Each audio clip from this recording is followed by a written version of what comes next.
That's what that swelling feeling feels like. Okay. Yeah, yeah, it was inflamed.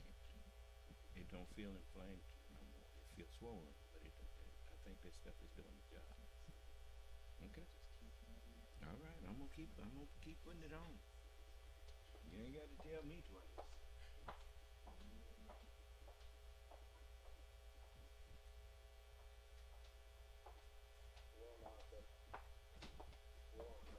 Okay.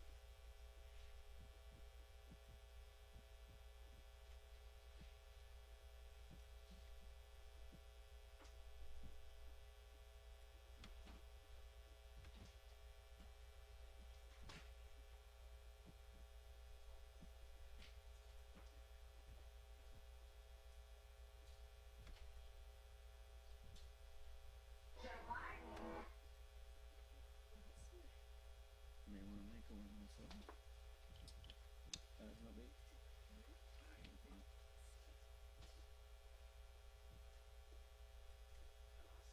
May want to make one also. Maybe one something today. I ain't one. This Karen Bush is 18. Oh, yeah, Miss. Yeah, I know her. Said she gonna get out of the Nancy with you. Yeah, well, she knew she was going to come out here. That's what I told her. And her husband. Yes, sir. Okay.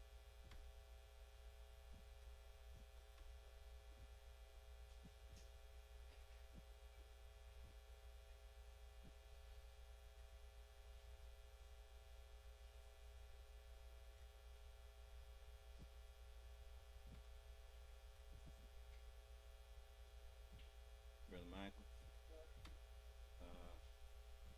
you can start the recording. Conference recording started. Conference recording started. The recording has started. The largest public investment in social Infrastructure and environmental programs that is actually finishing what FDR started, that LBJ expanded on, and Joe Biden is attempting to complete. Programs to address education, medical care, urban problems, rural poverty, transportation, Medicare, Medicaid, labor unions.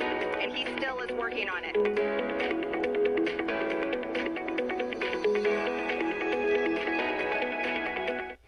As the sun rises, we raise the flag, a symbol of all that we hold most dear as Americans.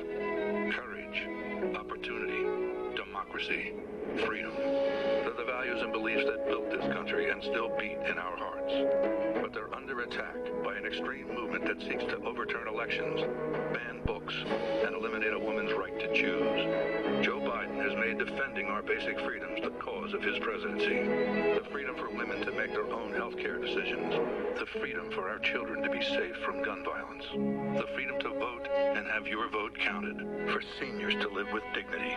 And to give every American the freedom that comes with a fair shot at building a good life. In small towns and big cities, we raise our heads, our eyes, our hearts for America, for the idea of this great country. Joe Biden is running for re-election to make certain that the sun will not set on this flag. The promise of American democracy will not break. Democracy must not be a partisan issue. It's an American issue. As your president, I will defend our democracy with every fiber of my being, and I'm asking every American to join me. For freedom, for democracy, for America, Joe Biden. I'm Joe Biden, and I approve this message.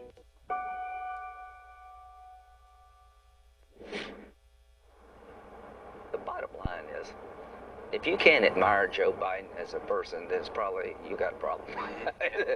You need to do some self-evaluation, because what's not to like? Here's what I can tell you: that life can change just like that. don't take it for granted. Don't take relationships for granted. I called him after Bo died, and he basically said, well, Bo was my soul. We've talked for a long time. He came to my ceremony and said some of the most incredibly heartfelt things that anybody could ever say to me. And he's the nicest person I think I've ever met in politics. Is that right? He is as good a man as God ever created, and we don't agree on much. But I think he's been dealt a really gut blow. I think he focuses on what he's got to do, not what he lost. His heart's been ripped out, but he's going to make sure that the other members of his family is well taken care of. And he started talking about his grandkids. More worried about them than anything. We just talked about the future. Yeah. He started talking about the future of his family.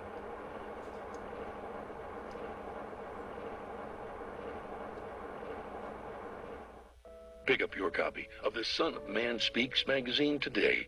With the Son of Man Speaks magazine, you'll receive automotive tips, wholesome recipes, financial advice, and most importantly, a true understanding of the Word of God.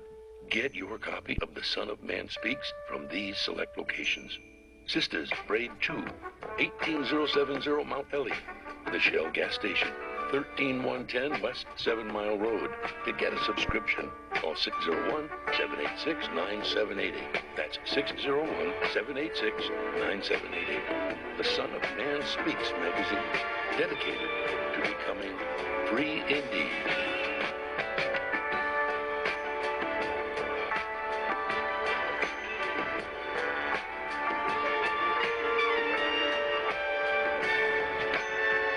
Attention, brothers and sisters, viewers and listeners, now available.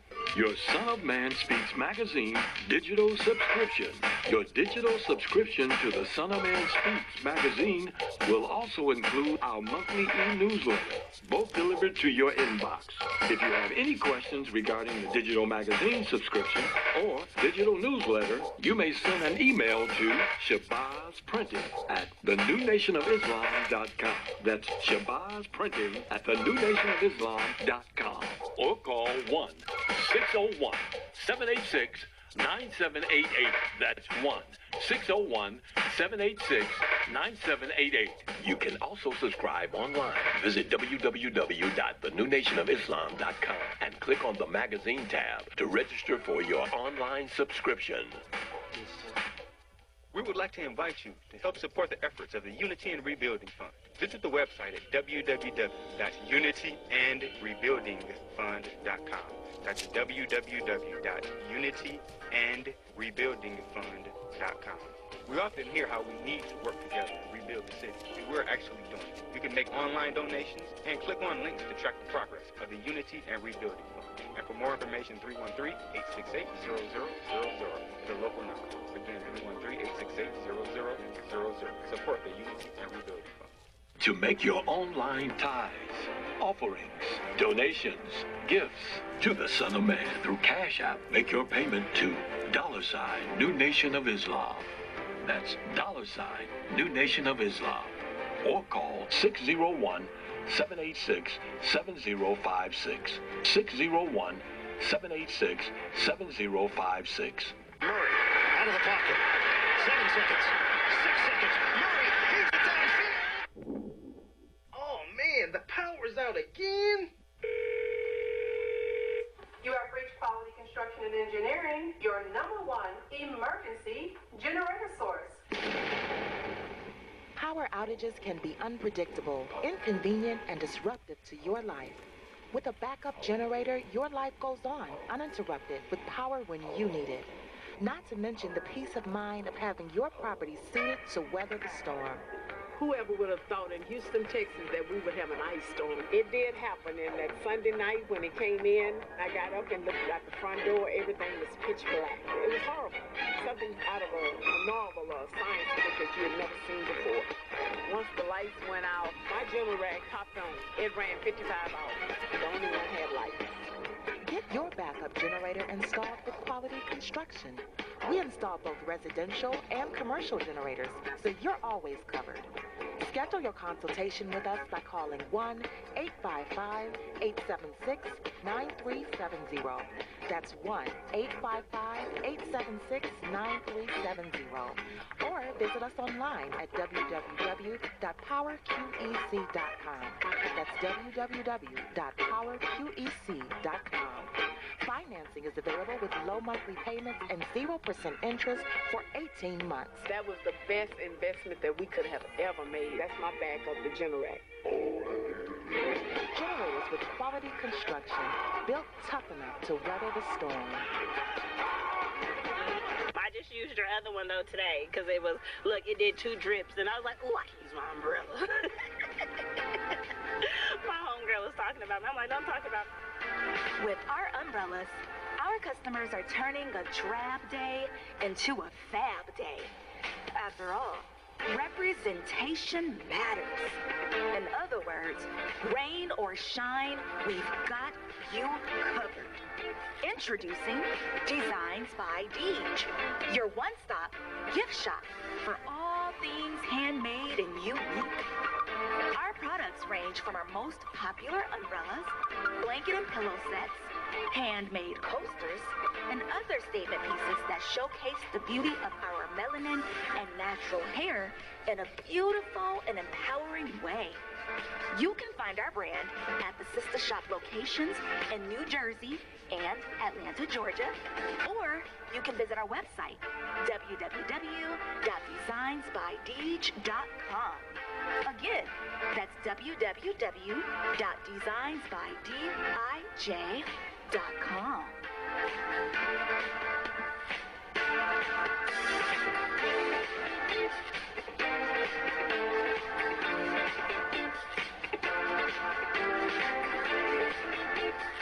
We love Detroit. We are at where? Hey, Larry, we are right here on Mount Elliott in Detroit at Sisters Braid 2 Hair Salon. Well, I'm talking. Hold on, please. This place looks like Beverly Hills. Absolutely beautiful. You guys know I wear my braids. Larry's gonna buy me something. It's gonna be a hair, you guys. What you want? It's gonna be my hair today. Not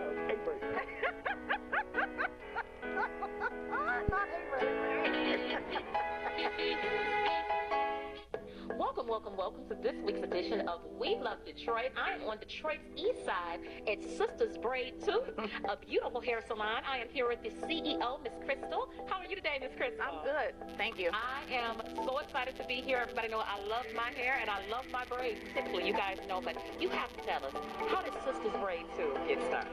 We started Sisters Braid 2 in 2009 in order to bring back some experience and quality and great customer service to this craft that I love so much. Yes, wonderful, and it's so clean and professional, and I have such a warm feeling when I come in. It's beautiful in here. It's decorated so beautifully. What made you come and choose this spot right in the heart of Detroit, Detroit East Side? What made you come? Well, we have this building, and we just wanted to do something with it. It's a collective effort from the New Nation of Islam, and we came in, and they allowed me to decorate it and set up like I wanted to, and that's how we got started with that. Now listen, not only do you guys do braids, because that's what's in the title, but you don't only do braids, you do all hair care here, right? Yes. Let's talk about some of the other services you offer. So we offer all phases of braids, but we also offer natural styles like 2-strand twist, scalp twist, men's braids, children's braids, crescent curls. The only thing we don't do is typicals. Oh, yeah. Perfect. And you know what, that's really important for all year round. It's so huge now what's been about protective styles for our hair, not just for the winter months, but all year round. It is important to protect our hair the best we can, and you do all styles with that. So I love that. But let's talk about an important product that you have, a really well-known product. Let's talk about it. Okay, right. That's our Sister Shea oil.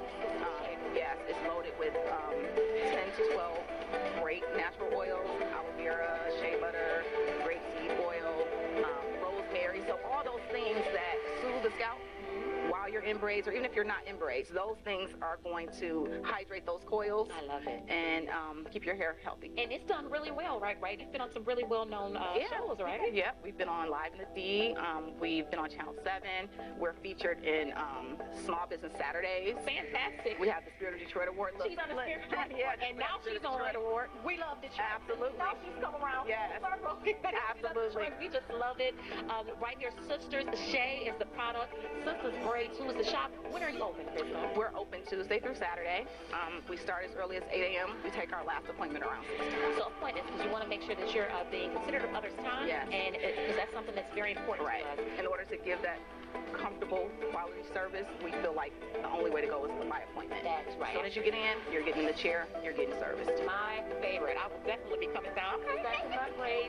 You guys must too. It's beautiful in here. Over a decade of experience, wonderful customer service. It's so beautiful in here. I have to say again, right here on Detroit's east side on Mount Elliott. Sisters grade too. Yes. You have to come down. They got to come down and see us, right, Chris? Yes, absolutely. Because we love Detroit. Yes, we love Detroit. Yes, we love Detroit. One more time. We love Detroit. Hey, another show, Gentry. Larry, wasn't that so nice? It was so fascinating. You know, it's amazing what people can do when they put their mind to. Absolutely, especially in this beauty industry. You guys have to make sure you come on down to Sisters Grade too. This is a Jew. Yeah. In my own neighborhood. Larry didn't buy me a style today, but at least I got an appointment for next week. I gave you a smile. Oh, sorry. SOS Graphic Design provides agency-quality professional graphic design services from established companies to startups and individuals, creating a simple logo to complete rebranding and delivering visual communication with print media. Everything SOS Graphic Design does has a single unifying objective: to set your business apart. We are at your service. Call 313-342-2166. That's 313-342-2166 or online at www.sosgraphicdesigns.com. The views and opinions expressed on the following show are not necessarily the views and opinions of WHPS, its affiliates, management, or sponsors.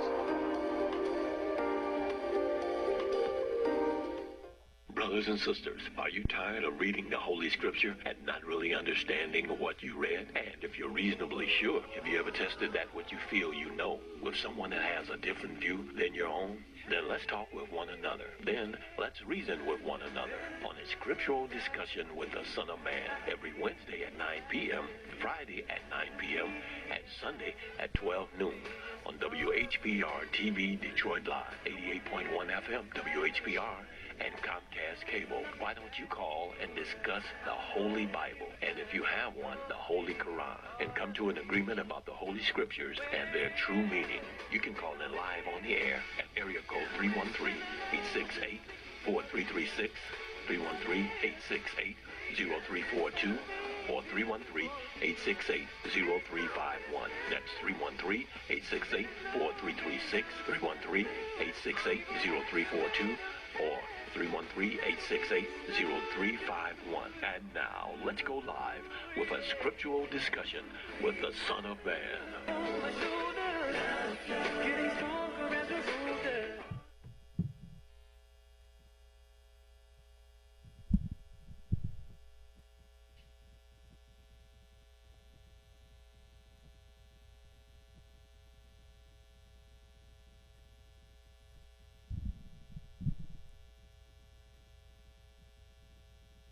In the name of Allah, the Beneficent, the Most Merciful, the Truthful, and the Most Just, I greet you all once again who are hungry and thirsty for the true understanding of Allah's Word. I greet you all with the greeting words of peace. May Allah's Salam Alaikum. I want to say, I want to thank those who, I don't like making enemies. I don't purposely make enemies. If I say something about you or anyone that offends you,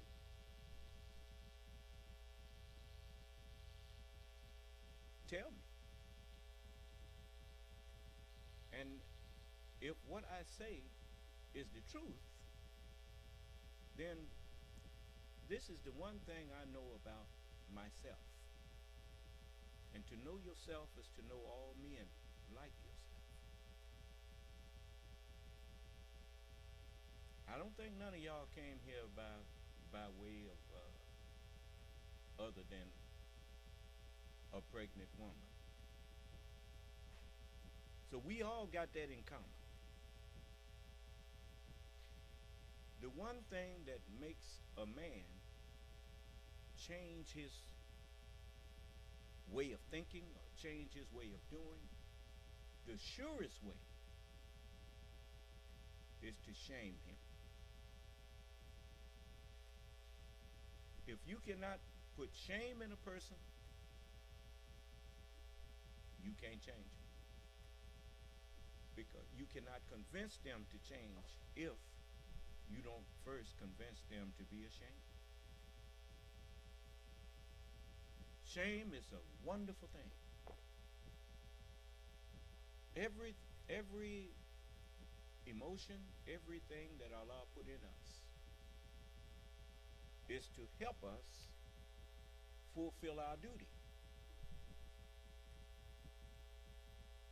And our whole duty is to fear God and keep his commandments. Now, that is the way the scripture puts it. But what that's really saying is our whole duty, just like the duty of a car, if it could talk, if it could hear, the duty of that car is to transport man where man wants to go and get him there in safety and everything that car was designed for, generally in safety and in comfort. When that car does that, man is happy, and the car it is kept up. You notice most rich people, you can buy a rich man's used car, and oftentimes that used car is in better shape than new ones. Because whatever was wrong with it, when it came off the assembly line, it may have had a few flaws in it. But you can rest assured, if it's the rich man's car, he done got all that out of it. Do you understand? The Honorable Elijah Muhammad taught us, he said, if you going to buy a used car, buy a rich man's used car. He wasn't no dummy. Now, I want to say to those who, we are back on Truth Social now. They unblocked us, and I thank them.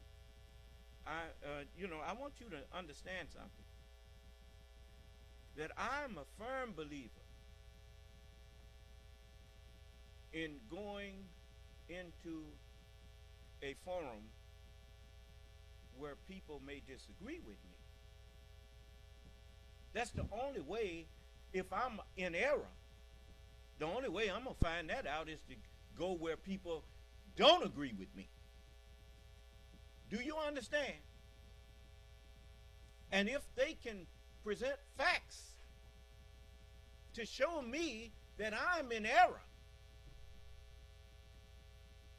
then that's where shame kicks in.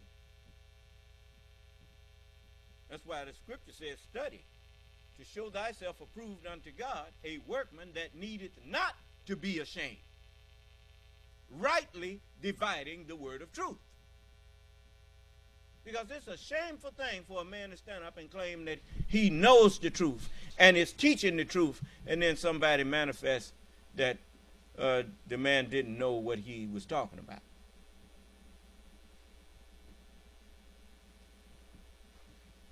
But the only way that he's going to know that he's in error is somebody got to tell him the truth. Somebody got to say, hey, you wrong, man. And this is why. So, I'm not going to start over on that indictment, but I am going to take up where we left off. But it's something that I want to ask you. You remember I told you we gave every people their language. Black people gave everybody their language. How do you know that?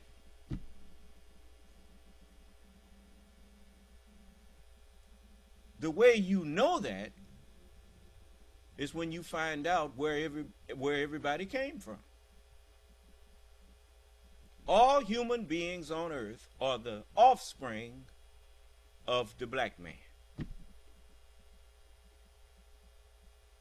Now, it's time that you know the truth, because you know where it say, honor your father and your mother. We are your fathers and your mothers.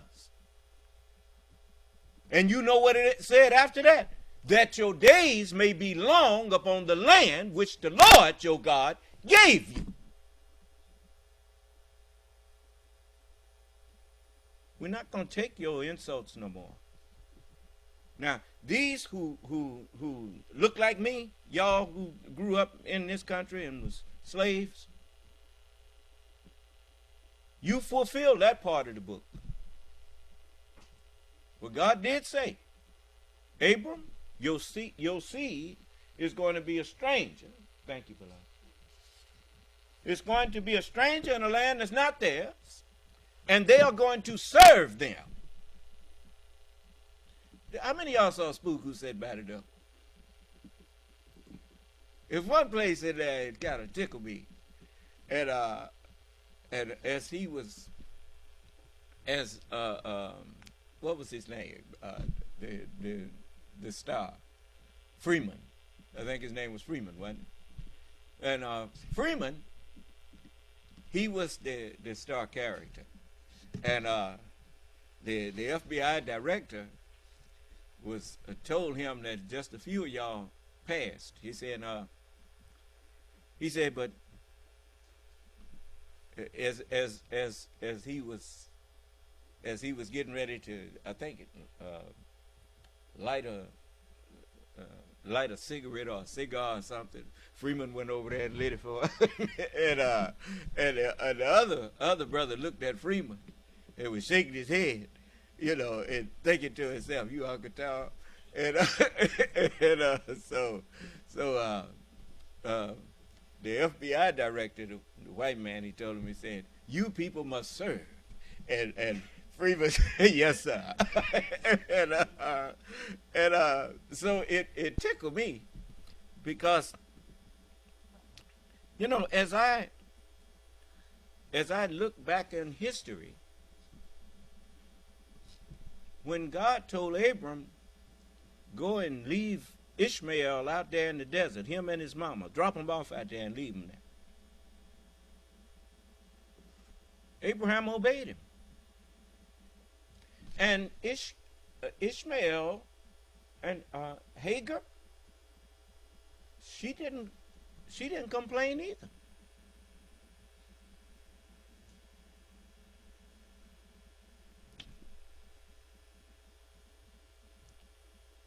What we did in coming here was fulfill Scripture. Genesis 15, the 15th chapter, starting at the 12th verse. That was the prophecy. And the day of judgment was prophesied of in there. And also that nation whom they shall serve will I judge. It's just like when I said what I said about, if you want to hinder me from reaching people and from whatnot, that's going to get you hell. Because you working and trying to stop my words from reaching people. This day was set aside for me. I am the Lord. And it would do you well before you act a fool with me. It would do you well to listen and make sure that you understand who you acting a fool with. Do you think I could have lasted here for the past 40 years in Mississippi talking about white people like I do if I wasn't somebody special?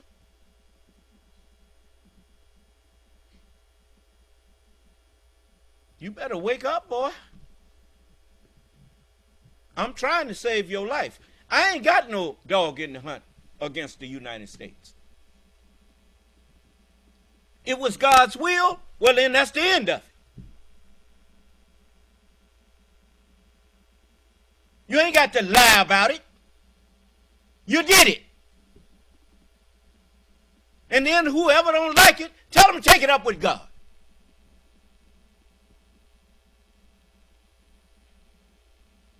If he ordained it, I accept it. Now he has ordained that I am the Son of Man, and I am here to set you free.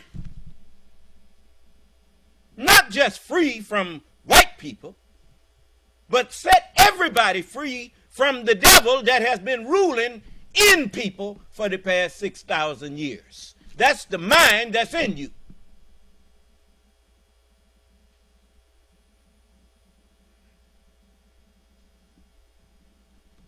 The whole earth is the habitation of devils.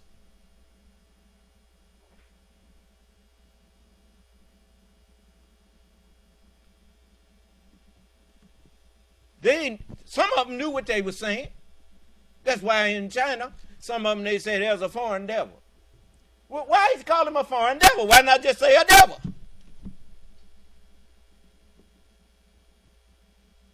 Because they know that the devil is in them too. The devil hath been in charge of this earth for 6,000 years, for the past 6,000 years. The devil is the mind that devises illusions. And if you don't think everybody been living in an illusion, look how everybody that's poor think that getting rich gonna solve their problem and bring them some peace. And then you got all these rich people that's miserable. So what does that tell you? Everybody's living in an illusion.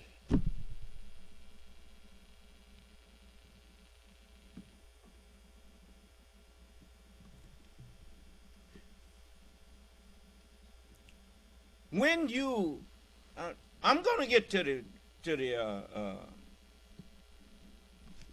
indictment in a minute, but I need you to understand what time it is. We was brought in the holds of slave ships. They said in 1612, but that's a lie.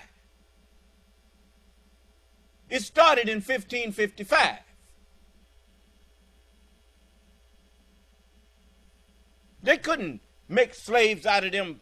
You saw Roots, didn't you? Could they make a slave out of Kunta? You can't make a slave out of a man who done experienced freedom. You had to kill him. No. They breeded us. Took the babies after the woman got pregnant. Took the baby, raised the baby up without the knowledge of ourselves. That's how the 400 years was successful. Because we had never been free. We didn't know what no freedom is. We thought freedom was after the master get through working us, he said, okay, you free now. Go on back and relax. That was our idea of freedom.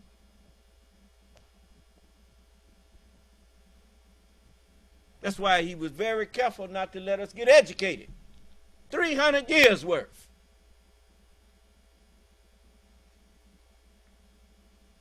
Now, all of you who listening to me, this is not a bigoted classroom. If you disagree with something I say, call in and let's discuss it. I'm not afraid of what I'm teaching.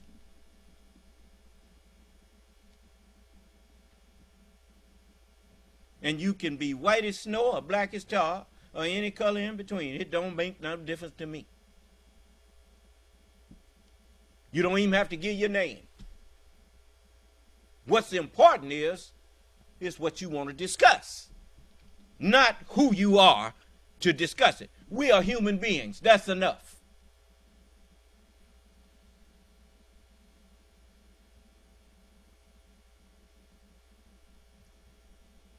So now, as I was telling you, since we made everybody, it ain't no doubt where everybody got their language from. They got it from us. You read in the book, let us make man in our image after our likeness. But nobody never told you who us was. Well, now you know it. Us was the black man.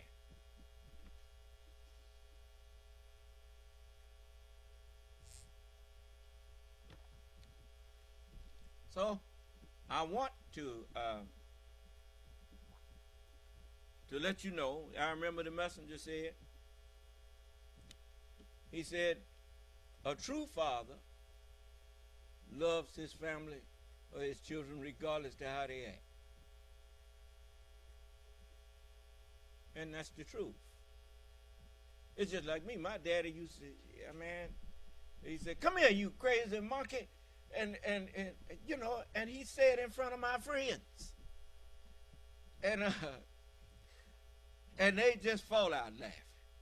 And that was embarrassing, man. I thought that old man hated me. I said, he always embarrassed. But you know what? By him embarrassing me, he didn't have to say crazy monkey to me no more. Because the things that I did that made him say that, I didn't do that no more. Not in front of him. Do you understand? So his point was to shame me into being better. He didn't do too bad because, you know, I didn't spend no lot of time in jail like some of my older brothers. Even one of my best friends, Rudy, his father pulled me to the side one day and he said, Marvin, promise me something. I said, what is it, Mr. McFrazier? He said, promise me that you'll never go to jail. He had seen so many of my brothers go to jail. I had 5 older brothers. And they get up some size, they start drinking and doing some stuff. They wind up in jail. And so I said, I promise. And I kept that promise. I didn't go to jail except, you know, with the little stuff y'all know about they put me in jail because I wouldn't give my baby to the state and all that kind of stuff. And they paid for that. You know, I've got a ticket and got, you know, got a warrant out on that. But I ain't never been to jail for no heavy stuff. You know. So between, you know, all of our fathers, you know, I grew up in a neighborhood where fathers and mothers was raising children. There wasn't no bunch of single parents when I was growing up. Everybody, you know, it was Mr. and Miss Hoffman, Mr. and Miss McFrazier, Mr. and Miss Taylor, Mr. and Miss Allen. All of them it was Mr. and Mrs. You see? So, you know, I had a daddy. I didn't realize how blessed I was in that time period. But why am I saying this? I'm saying this because there's lots of people don't know anything about me. They're just now meeting me. And I want them to know about me. I want them to know that I grew up in the United States of America. Whether I admit it or like it or not, I'm an American in my brain.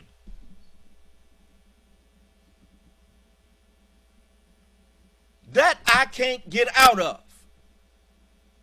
And I'm not interested in trying to undo that. It was Allah's will, then I'm satisfied.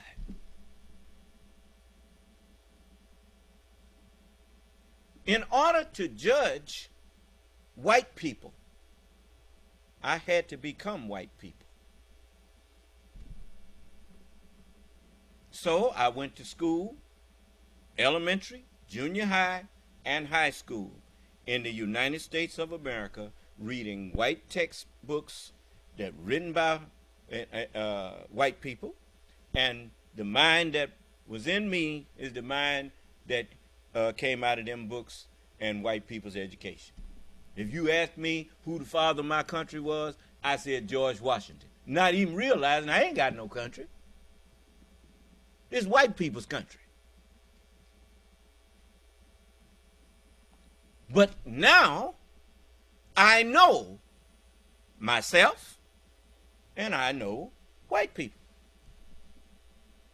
I know what's mine and I know what's theirs. Do you understand?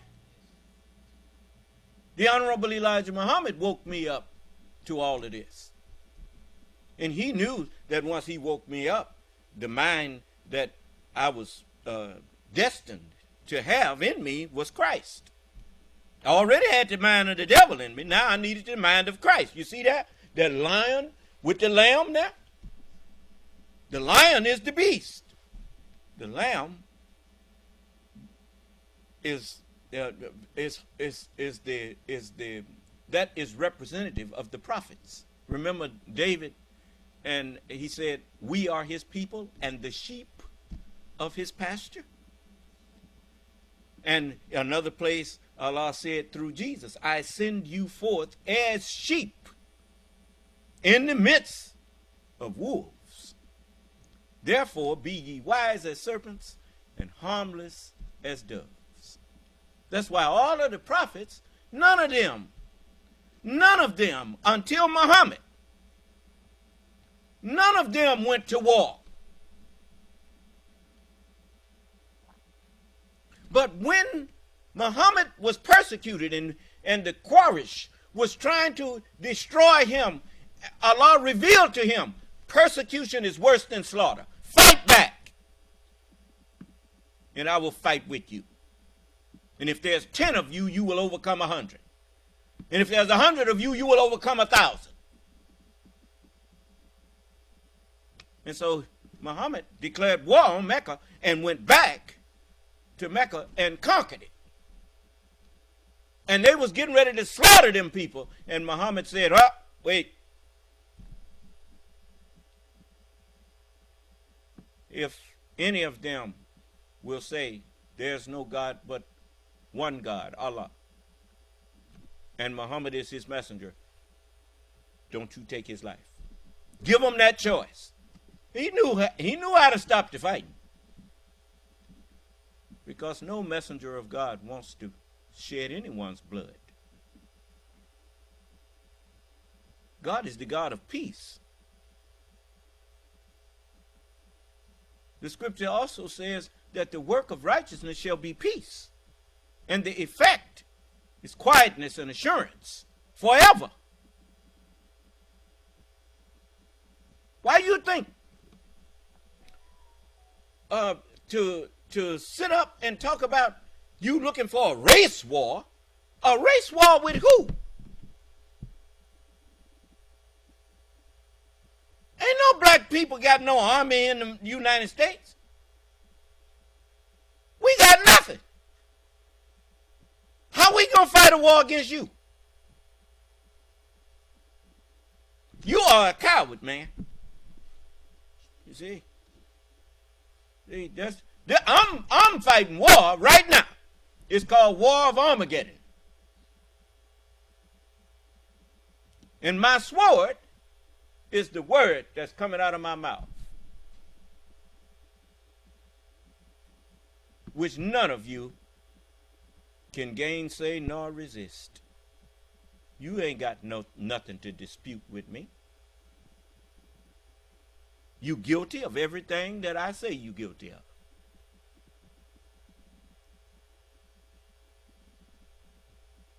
There ain't nobody on the planet righteous. None.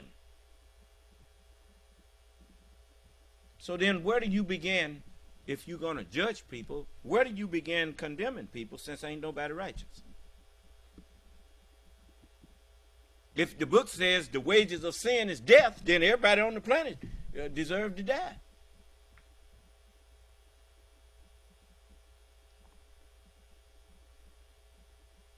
And since sin afflicted you,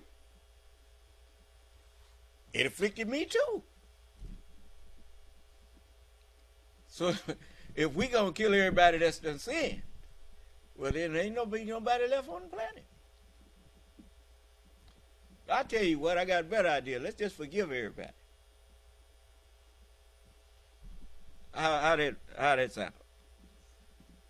Well, that's what I did. I forgave everybody. That's what made you remember the parable of the workman that was in the vineyard working, and the master of the vineyard he went out at the 11th hour, and he saw men standing around, and he told him, he said, "Why are you standing around?" He said, "Because nobody gave us work." He said, "I tell you what, you go over there and work in my vineyard, and I will give you what is right." when it came time to give everybody they pay, he gave everybody the same thing. And the ones who had been out there the longest, they was mad. He said, "How you giving them the same thing that you gave?" He said, "Look, man, me and you agreed on a penny. I gave you what we agreed on. Now, whatever I want to do with my wealth, that's my business."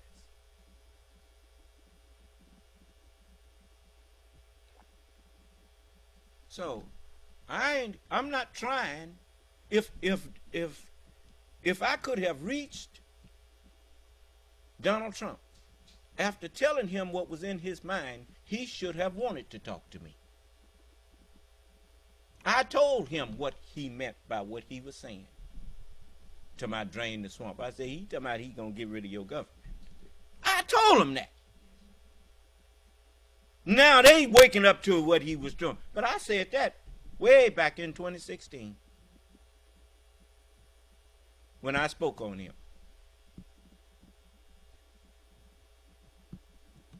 And I could have saved him. But the man has no shame. He's a man that America, his family, was made rich by the United States of America. And here he trying to destroy the United States of America. I look at some of these people as Southerners. You got a governor here declaring a month to honor Confederate soldiers who fought a war not only to keep me in slavery, but to destroy the United States. And you honoring them?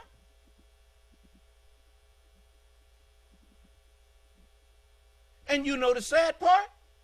They hear me. Why don't you come in here and tell me I'm wrong? I don't understand. What month in the year does Germany honor Hitler?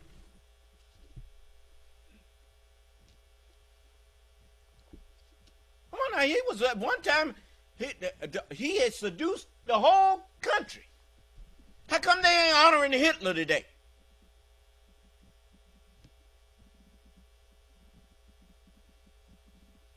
Because Hitler made a fool out of them by they were following their emotions instead of their good sense.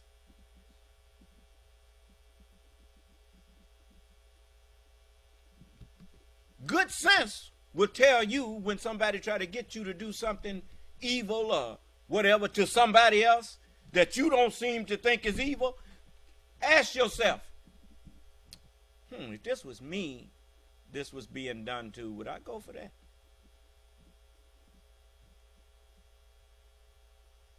And if you be truthful, you know good and well you wouldn't want nobody to put you in slavery. You know good and well you wouldn't want nobody to tax you and then don't let you have some say-so in the government that you paying taxes to. You know you wouldn't want that. You went a war. You fought a revolutionary war to stop that. Then why are you now trying to do now what you got mad when King George did it to you? Now you wants to be king to do it to others. That monkey ain't gonna swing. I'm telling you now. You all of you that felt that tightness in your forehead, that's your only warning. I'm not here to beg you.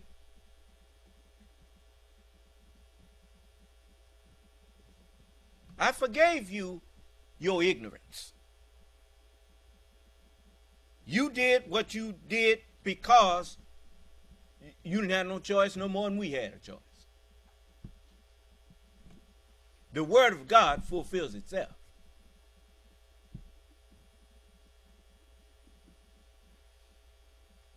You don't have to wonder what a man gonna do when you the one that put the knowledge in his head. You already know what he gonna do before he do it. If you was his only guardian and his only teacher, you know everything that man knows, and you know what he gonna do. Do you understand?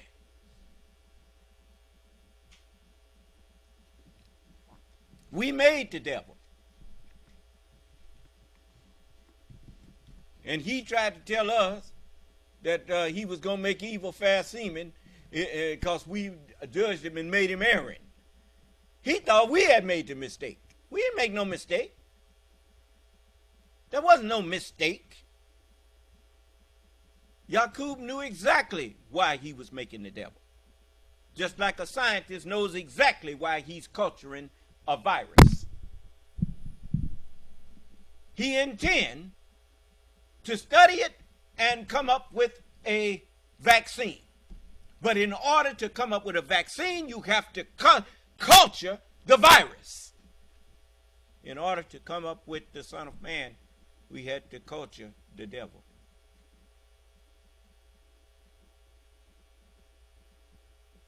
Well, I'm here now.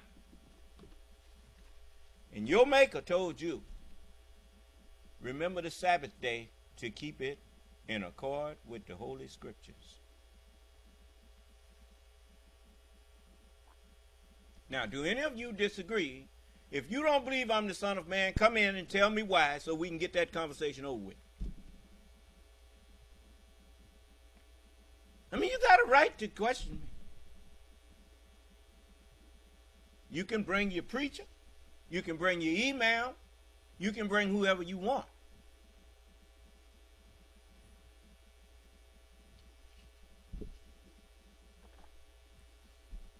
And I will welcome them in here, and I will not disrespect them.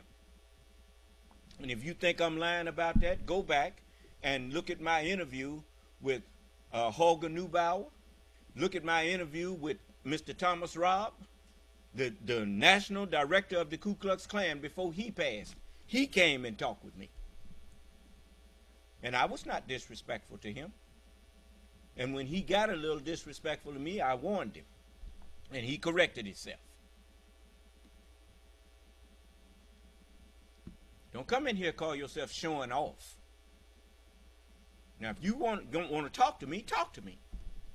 And show me the same courtesy and respect that you want to be shown.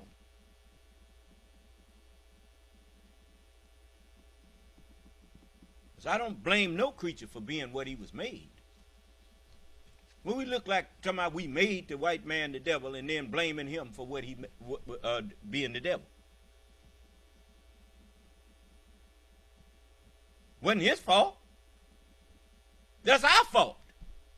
That's just like him. He made niggas out of us and then blamed us for being niggas. And he the one made us that.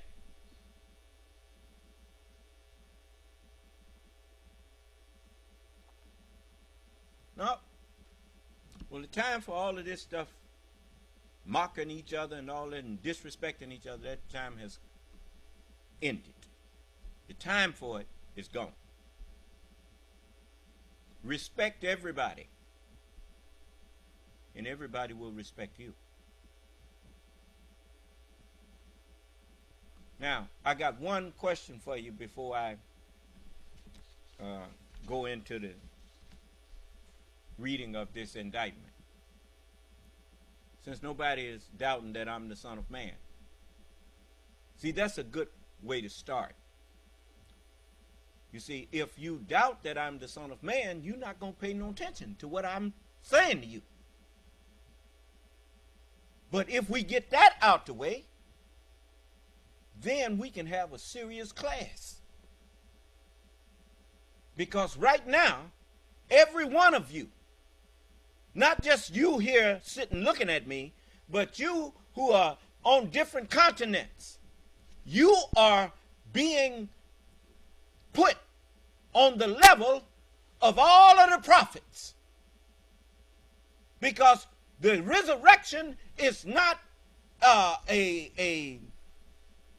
as Jesus told the man when they asked him about the woman that had 7 husbands, and they asked him in the resurrection, all of her husbands died, and finally the woman died. Now in the resurrection, whose wife will she be? And Jesus said, you do err not knowing the kingdom of God. In the resurrection, they neither marry nor are given in marriage, but are become as the angels. What do you mean as the angels? The angels were taught by Gabriel. That's why all of them said the Spirit of the Lord was upon them. Because the Spirit of the Lord, it represents the man of God. The mind that would be in the Lord himself. That mind was being created through them. You get your 12th grade diploma, right? That mind that is in you came through 1st, 2nd, 3rd, all the way up through 12th grade teachers. They had the mind that was going to become that 12th grade graduate. Do you understand? And each one of them put a part. And now we prophesy in part. You notice, and now we teach in part. I taught the 1st grade. You taught the 2nd. You taught the 3rd. You taught the... That's the way schools are set up. Each teacher has a part to teach. Are we learning now? Okay. Now, all of the prophets' teachings and all of this world's teachings, you know, this world has reached its end that it can't come up with nothing new. You notice your movies are sequels. Avengers 15. You know, I mean, everybody redoing stuff, milking it. Why? Because they ran out. I'm the only one got something new. Do you understand? Everything else, that which has been, will be. And that which will be is that which has already been. That's in Ecclesiastes. There's nothing new under the current sun of perdition. You see? So now, you see they even trying to reset like one of them game boards. Want to reset back to 1940 and put black people back in their place. They're gonna put us back. No, that wasn't our place. You know, that is the place we put ourselves so you could rule. Remember, it says that God rested after he did his work. He rested so that the devil could get busy. Do you understand? Objects in motion, objects at rest. Huh? Well, God rested. And then he told you 6 days, 1,000 years, as the book says, a day with the Lord is as 1,000 years. Well, 6 days shall you labor and do all your work. 6,000 years. And they taught us that in our, this Caucasian science teacher I had, his name was Mr. Jesse, in junior high school. I didn't have no bunch of white teachers, even though all my teachers was white, because the knowledge that they were sharing with me came from the white man's civilization. They just had, and you know, Al Jolson showed it when he put blackface on. But he said they black people, but they got white minds. Do you understand? That's why it's so easy for you to go and move into a white neighborhood and feel just happy to be in there. Why are you happy? Because the mind that's in you is white. And you want to be around white people. So, you know, I understand. I mean, that's natural. The problem is, you don't realize it. Because if you realized it, you would know you need to resist that.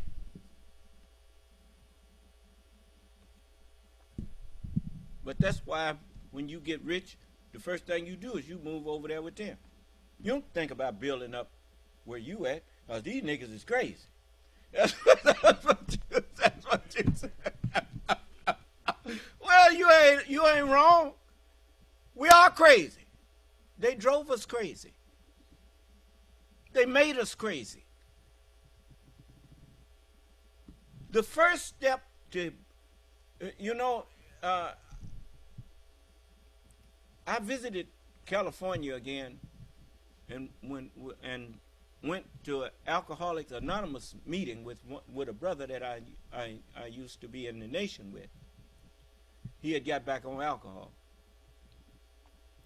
and so I went in there, and I mean it was just a smoke-filled room. I mean everybody smoking like a freight train, but they getting up saying I'm an alcoholic. And that's the first thing you have to acknowledge. You don't get up saying, I got a drinking problem. Said, no. Say it. You are alcoholic.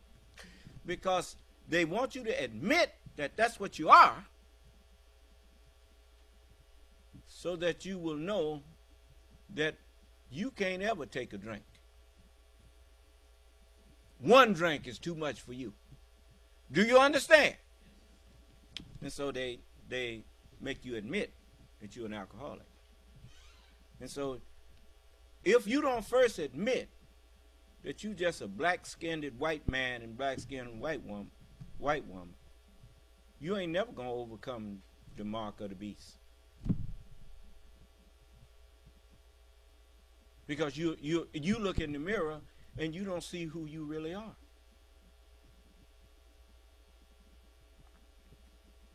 So now, if we gonna heal the world,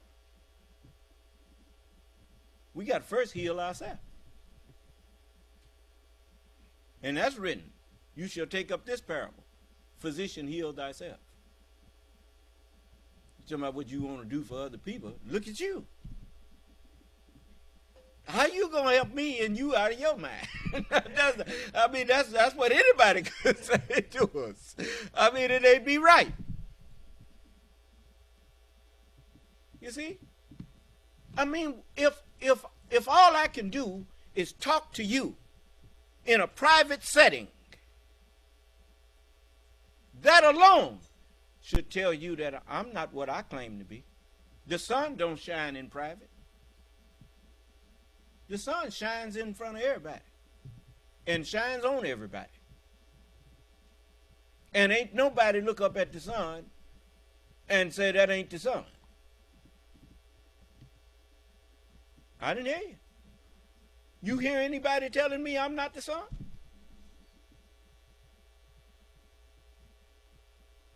You used to.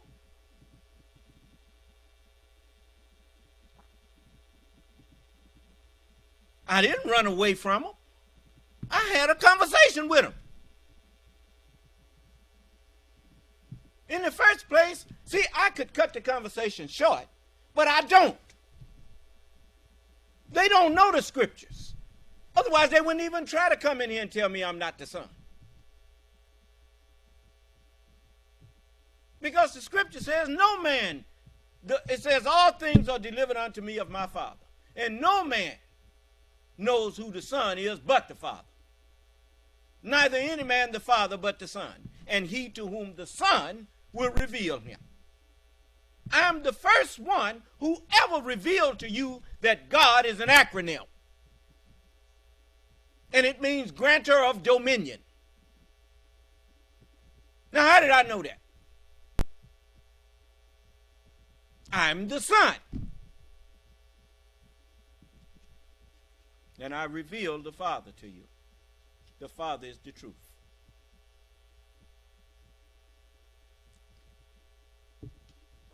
That's why I'm called the Spirit of Truth.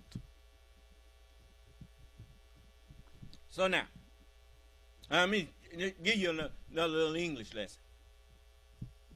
Where did the term outlaw come from? You done heard it before, haven't you?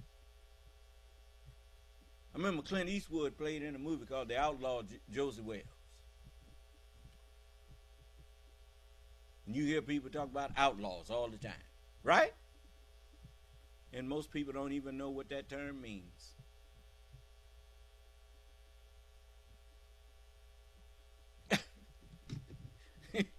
It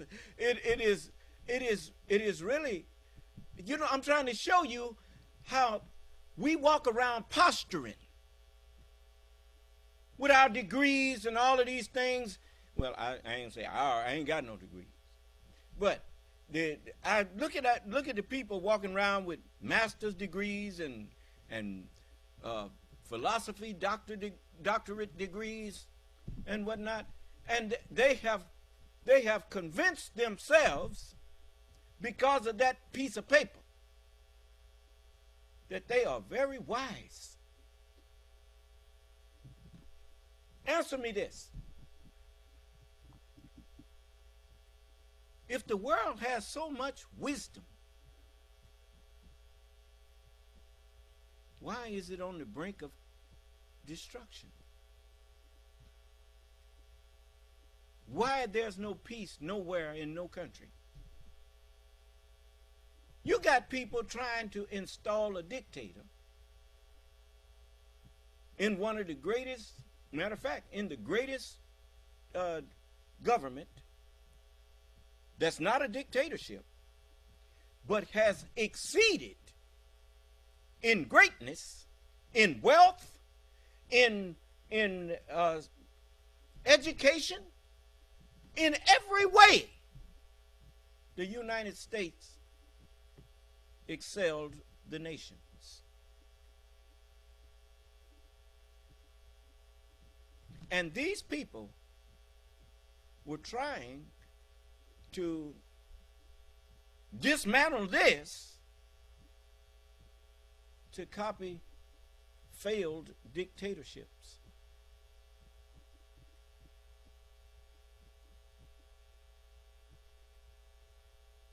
They have a decent man as president of the United States. I don't care if he's white.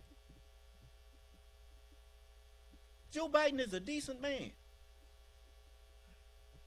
The man really cares about the people of this country. And they stand up and lie on him. They project their evil onto him. Talking about some Biden crime family. When everybody know who the crime family is, the man been on there. Do you know that from the time Donald Trump started running for president, ain't a day went past that he wasn't in the news? We ain't never had a president in this country that was in the news every day.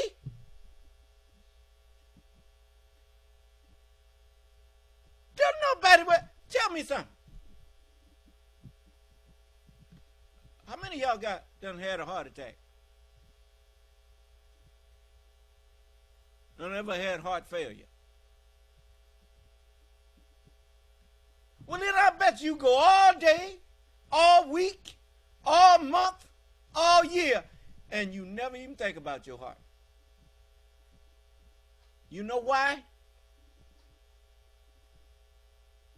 because the heart is so dependable that you don't have to think about it. A president is so, there used to be a time when it didn't make a difference who was president, because you knew that whoever got in there was going to be continuity in the government. And you didn't hear about the president of the United States. Every now and then you'd hear that he was visiting this place or that place, and they'd go through some ceremony. You turned at your channel because there wasn't nothing to see. Because that was your way of saying that you knew you could trust that man that was in that office to properly represent you.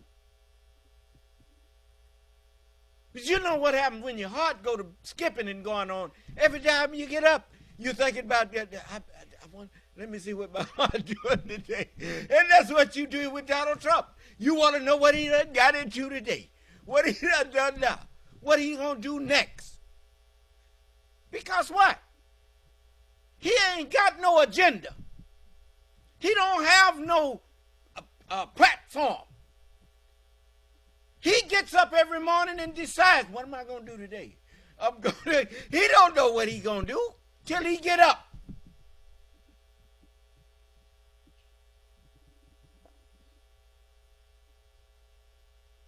If I'm lying on him, come and show me.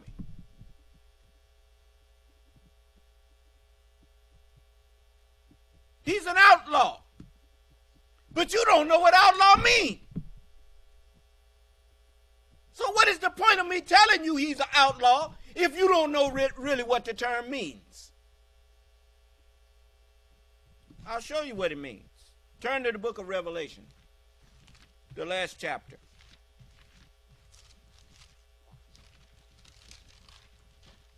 That's chapter 22.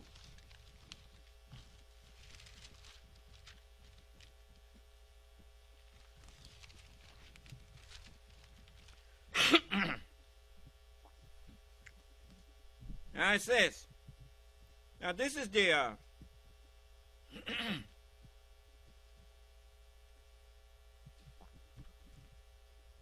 this is a prophecy about my coming and about the end of this world and its judgment. This is I'm going to start at the first verse. We're going to go a little over it tonight because I want to try to read the whole indictment tonight. What's left? I left off on page 13. So we got about 30-something more pages to go. Approximately 37 more pages. Now, it says,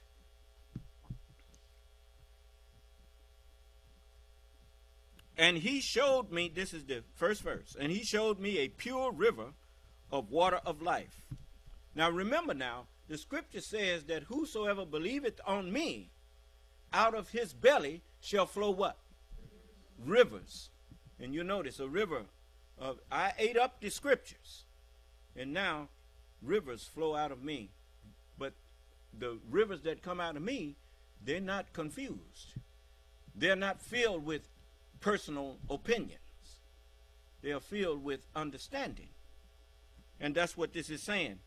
And he showed me a pure river of water, of life. Remember Jesus said, the words that I speak unto you, they are spirit and they are what? Life. So the water of life is the Holy Scriptures. But I'm giving them to you pure. And it says, clear as crystal. Is it crystal clear? All right. Then it says, proceeding out of the throne of God and of the Lamb. Where's the throne of God? Who is God? Come on now, come on. The truth. Then where's the throne of God? The brain I said the throne. The mind is God. But where's the throne of God? The brain. Well, it says, and it says, clear as crystal, proceeding out of the throne of God and the Lamb. And so you see, I am the Lamb. And my brain is the throne of God. And that happens to be God and the Lamb. Do you understand? And then it says, in the midst of the street of it, and on either side of the river, was there the tree of life. Well, that's true. You'll notice these books got two sides to them. A left page and a right page. And on each side of it, now you know you're talking about you reading out of the scriptures here. On each side of it, there's the tree of life. Then it says, which bare 12 manner of fruits, and yielded her fruit every month. And the leaves of the tree were for the what? The leaves of the tree was for healing. Unto you that fear my name shall the Son of Righteousness arise with healing in the wings of his mind. Do you understand? Then it says, and there shall be no more curse. Remember, Cain was cursed. As it says, on thee is a curse. And in the book, Iblis was cursed. So Cain and Iblis are talking about the same character. And for Cain, said to the Lord, my punishment is greater than I can bear, and it shall come to pass that whosoever findeth me gonna kill me, gonna slay me. So the Lord set a mark on Cain. Huh? And so Cain could not be seen for a while. He's an open devil, but nobody knew it. Nobody could see him. Do you understand? And then it says, and there shall be no more curse. Remember, it says, on thee is a curse till the day of judgment. Because in the day of judgment, the Son of Man will come, and he will save that one that was lost. Jesus couldn't save the son of perdition. Jesus couldn't save the devil. As he said, I have not lost any but the son of perdition, that the scripture might be fulfilled. Why? The scripture says the Son of Man came to seek out and to save that which was lost, that one which was lost. You see, if you're going to save people from the devil, the only way to save them from the devil is to get rid of the devil. You got to save the devil. You got to change him. For Satan himself is transformed into an angel of light. Do you understand? And don't say it couldn't be done, because we knew we made white people devils, but all the angels of heaven rejoiced at the converting of one, Muhammad. Muhammad was a white man, and he was a righteous Muslim. You see? So it says, there shall be no more curse, but the throne of God and of the Lamb shall be in it, and his servants shall serve him. Well, that's what the prophets do now. I can call on any one of them, just like I'm calling on the Revelator right now, and he's serving me to reach you. Do you understand? And it says, to serve is to help. Allah told them, you shall believe in him and you shall aid him. And that's what I'm using them for. They are my teaching aids. Then it says, well, the public school system and your school system, your private school system, has teaching aids. That's what those books are that they use. The math books and all of those things, those are teaching aids. Do you understand? Another word for aid is what? Is help. Then it says, and they shall see his face. Yes. We shall root out whatever of rancor is in their breasts, as brethren on raised couches, what? And you see my face now. And as is written, they shall see his face, and his name shall be in their foreheads. He had a name written that no man knew but he himself. And he was clothed with a vesture that had to stay dipped in blood. What has to stay dipped in blood? Flesh. The word is now clothed in flesh, and his name is called the Word of God. And my name is in your forehead now. I'm putting the Word of God in your forehead. Then it says, and there shall be no night there. And he called the darkness what? And what's another word for darkness when you're dealing spiritually? Ignorance. There shall be no night there. And they need no candle night, neither light of the sun. For the Lord God giveth them light, and they shall reign forever and ever. And then it says, and he said unto me, these sayings are faithful and true. These, and it says, and the Lord God of the holy prophets sent his angel. Who were the prophets? They were what? They were men. Is that right? The Holy Quran closes telling you to seek refuge in the Lord of men, the King of men, the God of men. And the men that it was telling you about was the prophets. And says, and the Lord God of the holy prophets sent his angel to show unto his servants the things which must shortly be done. Who is his angels? His word. He maketh his angels spirits. Do you understand? Then it says, behold, I come quickly. How fast does light travel? That's pretty quick. Yeah. So thought travels at 186,000 miles per second.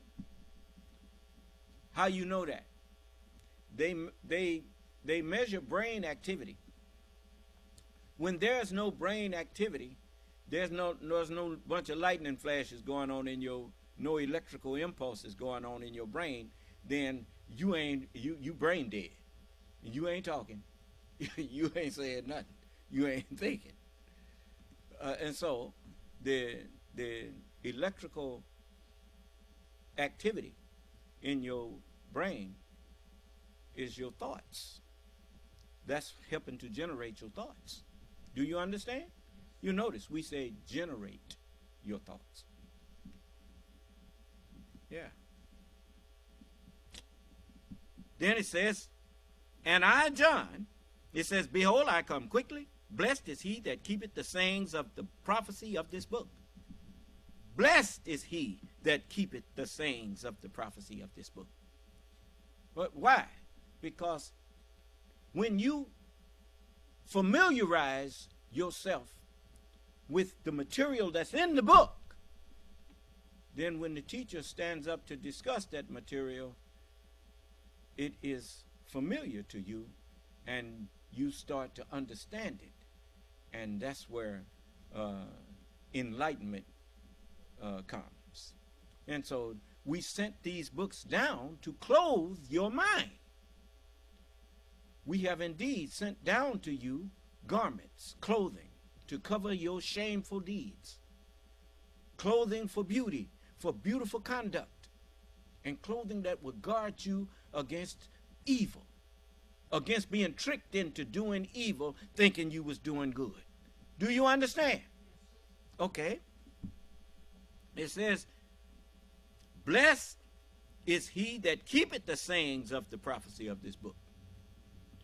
And I, John, saw these things and heard them.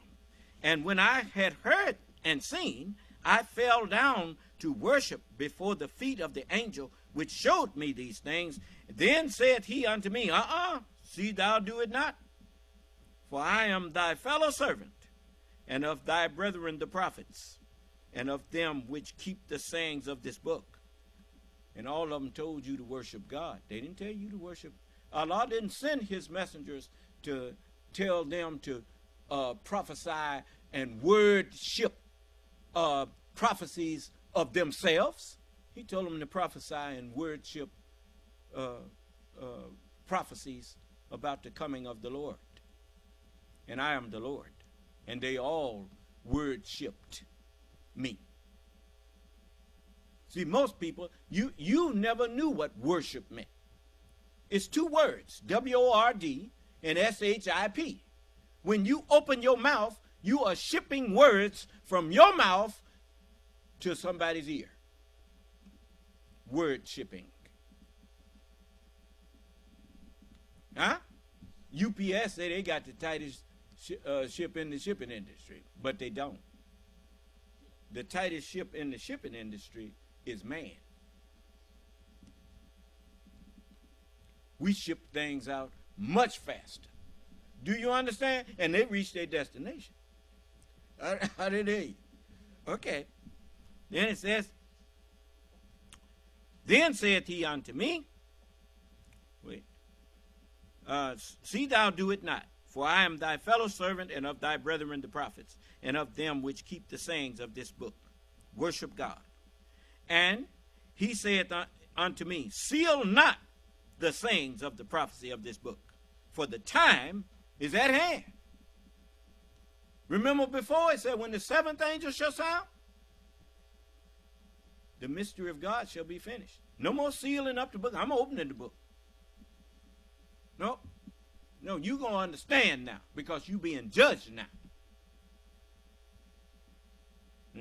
And what is it, son? Excuse me, sir. Christopher Gooden says, light travels at 186,000 miles per second, not thought. You don't know what you're talking about, brother. You had better pay attention to me and stop going by these people talking about thought travels at billions of miles per second. You don't know what you're talking about. No. This is so it says, he that is unjust, pardon me, it says, and he saith unto me, seal not the sayings of the prophecy of this book, for the time is at hand. You know, let me, and I'm going to do this because I don't think you meant no harm. By what means do you have to measure thought?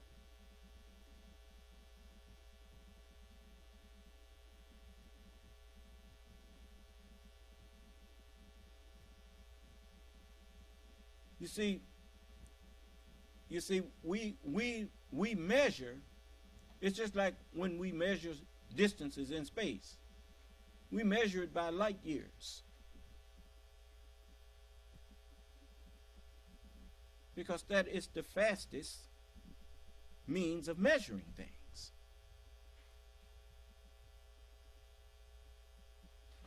Without electrical impulses, you have no thought.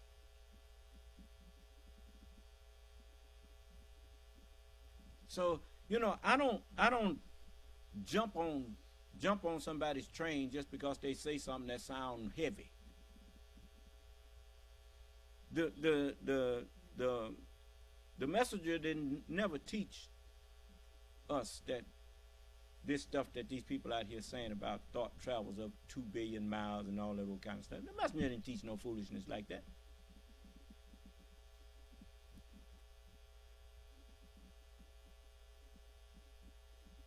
If we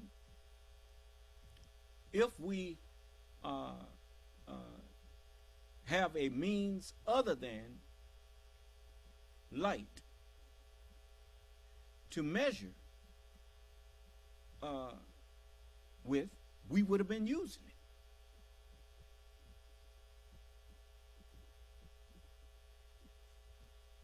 You see? So there's a way to measure how fast light travels. And it's been done. So, you know, you throwing something out there, that don't work, man. What is it? You remember I told you everything of truth can be proven?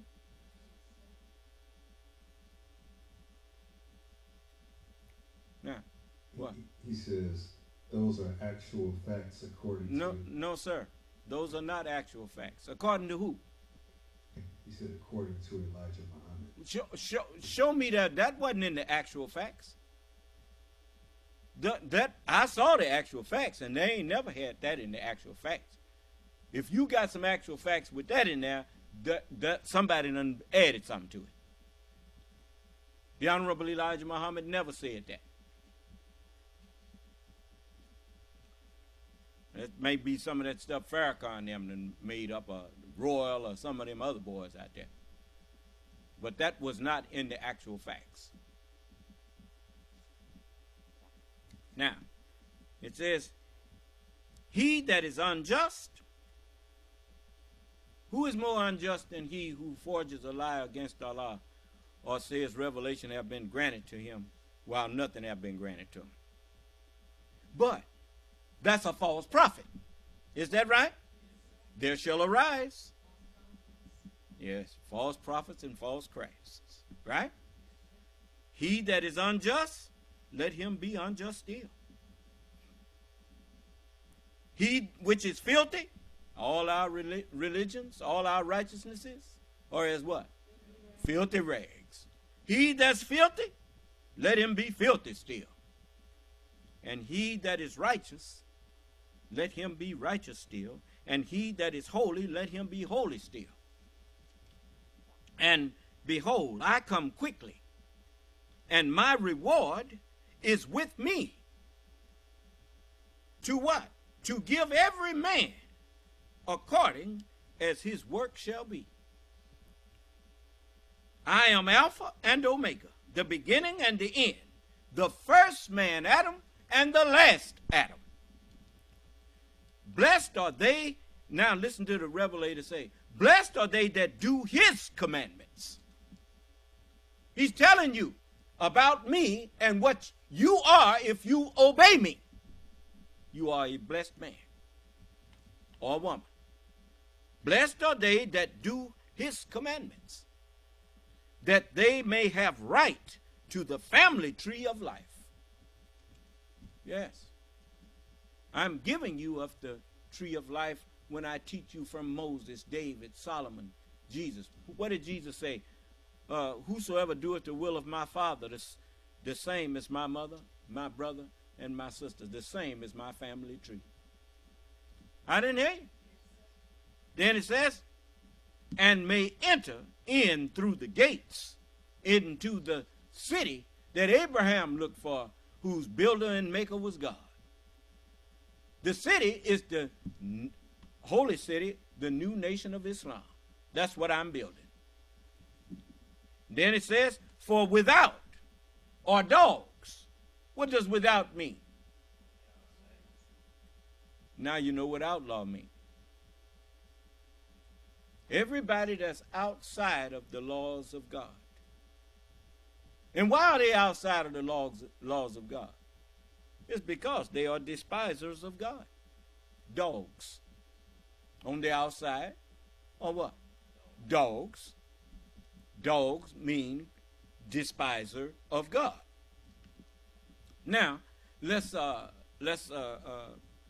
and who is God? God is the truth. And then it says, and for without or on the outside are despisers of God and sorcerers and whoremongers and murderers and idolaters and whosoever loveth and maketh up the big lie.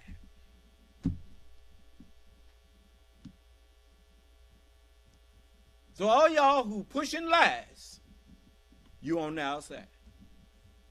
You hate the truth. That's why you pushing a lie. So you can call yourself evangelical and all that stuff all you want. But we know the truth. You are a despiser of the truth. You are a despiser of God. You are the devil.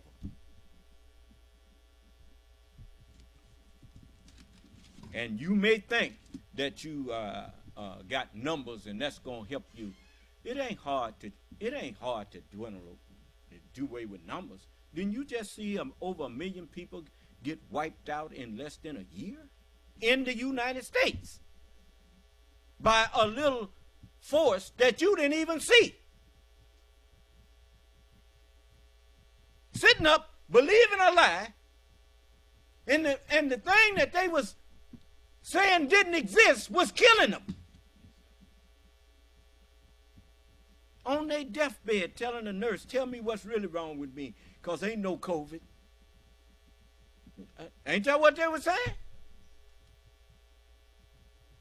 You're going to get enough of ignoring the truth. So, now you know what outlaw means.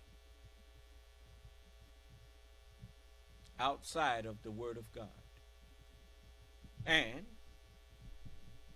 what is sin? Outlaw. Okay. What is, son? Yeah, so Christopher Gooden typed some more stuff here. He says, that's in the supreme wisdom lesson, sir. No, sir, brother. I keep telling you, you got all these things out there. You wasn't even in the nation. Now you want to come in here and try to present stuff to me that the messenger didn't give. The messenger warned us in How to Eat to Live about people adding and taking out of his teachings. Now, I've told you that he didn't teach that foolishness. Now, if you want to hold on to it, you go ahead. I'm not going to, don't stop me no more for that.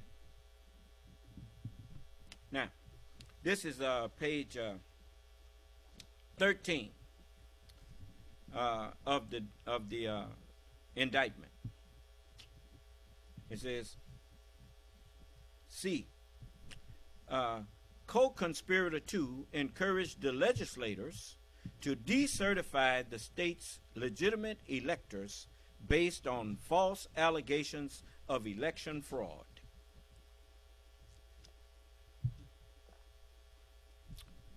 (22) Also, on December 3rd, the defendant, Donald J. Trump, issued a tweet amplifying the knowingly false claims made in co-conspirator 1's presentation in Georgia. Quote, wow, blockbuster testimony taking place right now in Georgia. Ballot stuffing by Dems, meaning Democrats. But he's quoting, so he said, ballot stuffing by Dems when Republicans were forced to leave the large counting room. Plenty more coming, but this alone leads to an easy win of the state. This alone? You mean this lie alone is what he was. He making up stuff and tweeting it out there to itching ears. He went to court, and all of the courts told him he didn't have no standing, didn't have no evidence. But he goes out and tells them people that he said were so stupid that he could go out there and shoot somebody on Fifth Avenue and he wouldn't lose their support.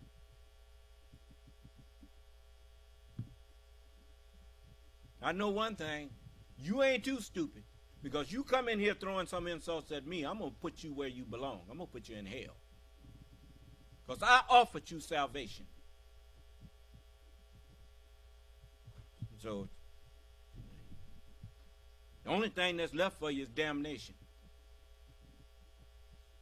You don't want what I'm offering, the only thing left for you is damnation. 24. On December 8th, the defendant called the Georgia Attorney General to pressure. Every time it says the defendant, he's talking about Donald Trump. Say what? Oh, 23, excuse me. On December 4th, the Georgia Secretary of State's chief operating officer debunked the claims made at co-conspirator 1's presentation the previous day, issuing a tweet stating, the 90-second video of election workers at State Farm Arena purporting to show fraud was watched in its entirety, hours, by Georgia Secretary of State investigators. Shows normal ballot processing. Here is the fact check on it. Quote, on December 7th, he reiterated during a press conference that the claim that there had been misconduct at State Farm Arena was false. Now that's the Secretary of State, a Republican, telling you that that was a false statement.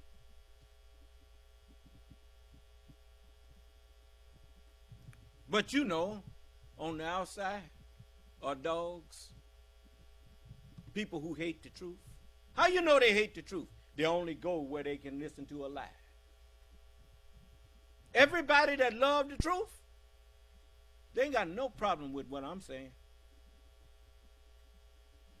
No problem at all. I'm not saying that they like everything I'm saying, but they know I ain't lying.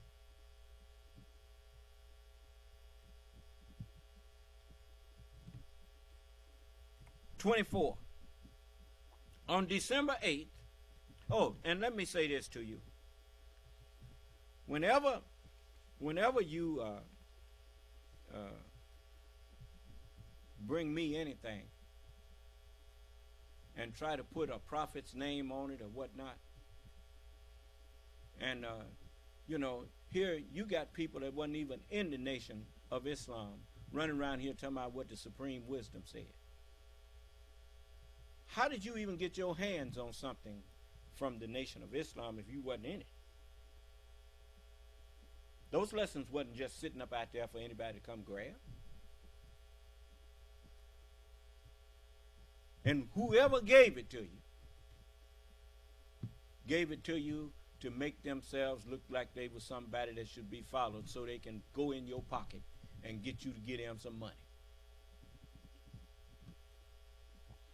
So, if you that silly, well, you go ahead. It says, yeah, I know. Erase it. You know. On December, number 24. On December 8th, the defendant called the Georgia Attorney General to pressure him to support an elections lawsuit filed in the Supreme Court by another state's Attorney General. The Georgia Attorney General told the defendant that officials had investigated various claims of election fraud in the state and were not seeing evidence to support them. 25. Also on December 8th, a senior campaign advisor who spoke with the defendant on a daily basis and had informed him on multiple occasions that various fraud claims were untrue. See, in the first place, Donald Trump is the one that started that lie. He knew that it was a lie. He invented it and told everybody to go and start saying it.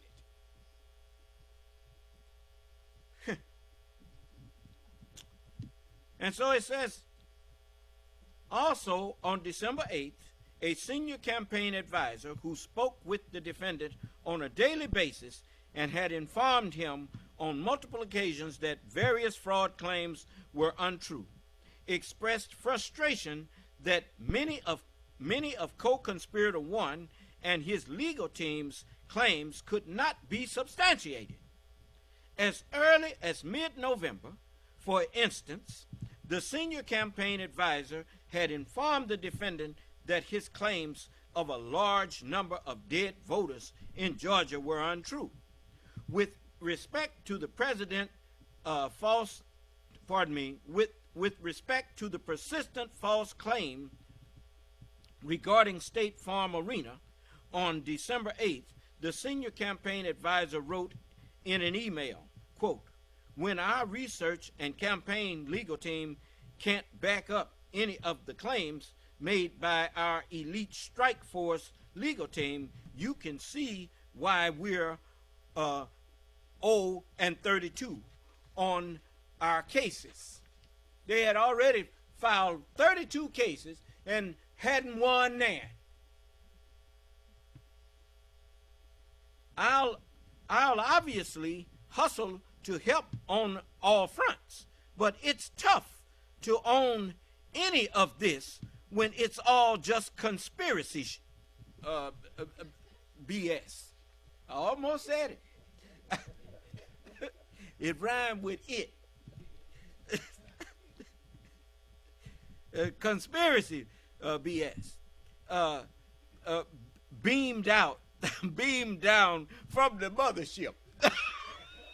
I mean, even his team was mocking him. 26. On December 10th, 4 days before Biden's, now that was a quote. That was a quote from one of his team. That ain't something that the prosecutor said. That's what his team man that was out there pushing all them lies. He said, oh man, this ain't about nothing.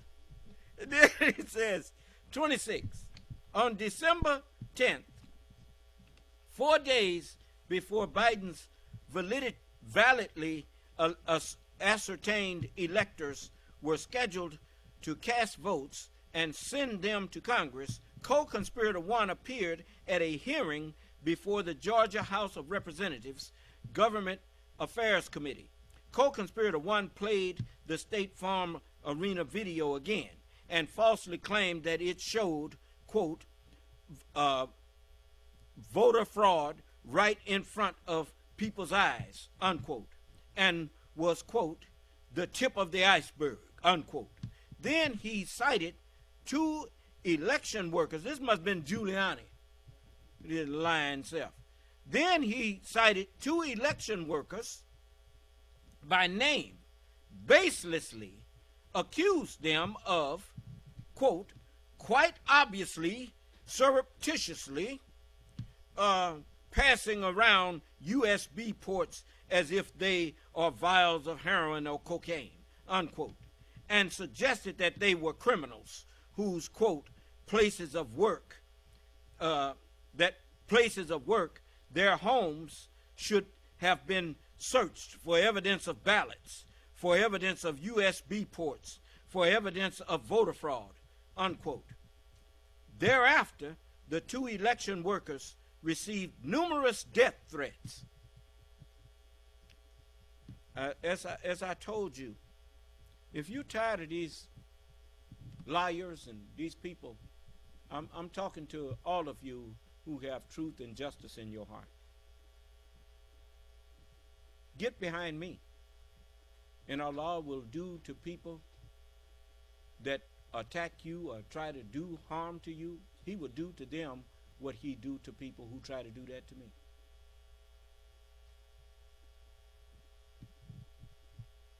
(27)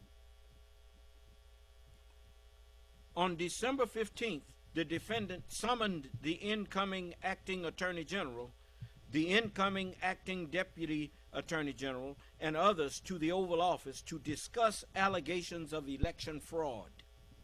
During the meeting, the Justice Department officials specifically refuted the defendant's claims about State Farm Arena, explaining to him that the activity shown on the tape co-conspirator one had used was benign. In other words, it was harmless.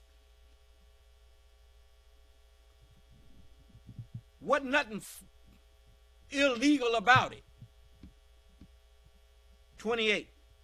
On December 23rd, a day after the defendant's chief of staff personally observed the signature verification process at the Cobb County Civic Center and notified the defendant that the state election officials were, quote, conducting themselves in an exemplary fashion, unquote, and would find fraud if it existed. The defendant tweeted that the Georgia officials administering the signature verification process were trying to hide evidence of election fraud and were, quote, terrible people, unquote. 29. In a phone call, look, let me tell you, I did tell you all the playbook. I told all of you, no country or government on earth that's on the outside of this country could destroy the United States. They have to try to get you on the inside here to tear it up yourself. And the only way to do that is to lie to you and turn you against each other. And to lie to you about your government and let you go there and tear that up. If you that dense, if you that stupid. Let me tell you something. I'm going to ask a question, and I want all of you to, especially white people. This is to white people, especially you on Truth Social and on Rumble.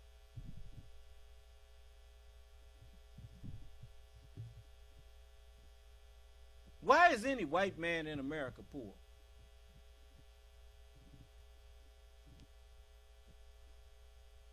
Do white people in America, any white person in America that's not mentally pushed or whatnot, do they have an excuse to be poor?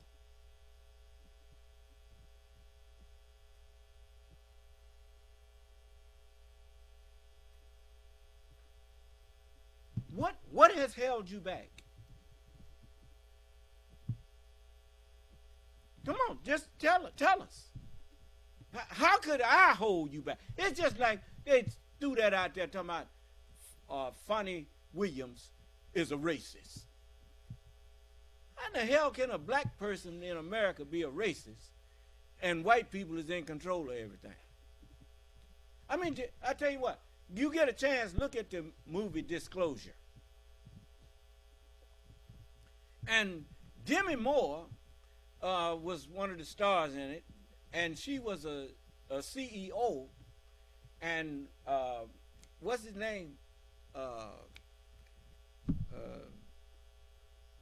The one who played in the he was a scientist in Avengers that came up with the Mike Douglas, yeah. Michael Douglas. Michael Douglas was the employee, and him and Demi Moore had some history together. And but she was his boss, and he came up to her office at her request after working hours, and she hit on him and tried to get him to have relations with her. And he resisted her and, told her no. And she threatened him on his way out. She was going to get him fired and all that kind of stuff. The next day she accused him of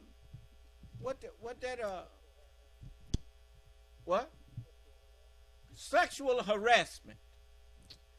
And so Michael Douglas got him a lawyer who was also a woman, and she said, you have to understand something. She told him, sexual harassment is about power. What power did you have over her to harass her, and she's your boss? I mean, when did you have that power? He didn't. What black person in this country got power to practice racism? You got a black man that's just been elected mayor in Alabama, and the white folks, they are in that little town, won't let him take office. I mean, what do you people think we are?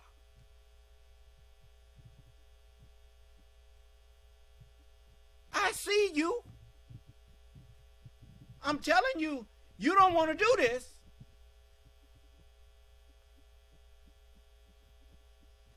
You better go and listen to the Honorable Elijah Muhammad when he told you that he said this one has learned that he's just one, that he can remove Satan at once. But he's offering us a chance. He said, I warn you to accept it and glorify him.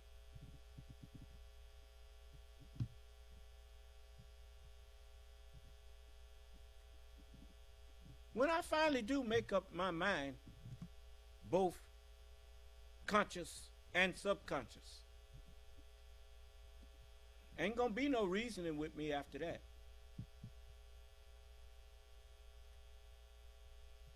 The judgment gonna be done. I'm warning you. You ain't got to believe it. You ain't never got to believe it. But I guarantee you this. You're going to be just like Noah's people when the sure truth came. And the sure truth came when the rain started. And woe to them people who was on that part of the earth that got blasted out there. But anyway, okay. Let me see here. 29. In a phone call on December 27th, the defendant, Donald Trump, spoke with the acting Attorney General and acting Deputy Attorney General. During the call, the defendant again pressed the unfounded claims regarding State Farm Arena. He knows it's a lie, but keep saying it. And pretty soon some of these fools will believe it. Oh, that's how he talks about you behind closed doors. Now, know that. Donald Trump, he wouldn't even have tried that if he hadn't already feel like he's dealing with a bunch of fools. And you know what they say about a fool and his valuables. If he ain't got sense enough to keep it, take it from him. Find a sucker, bump his head. That's an old saying. See, Donald Trump, I grew up with his generation. I know how they think. And that was a saying in black and white communities. Find a sucker, bump his head. And it's a sucker born every minute. I didn't hear you.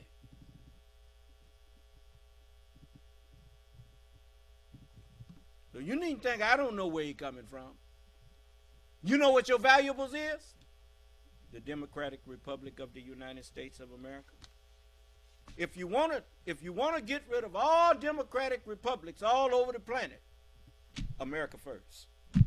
That's what he said. America first. See, you didn't know what he was doing. He was doing you like you did us in slavery.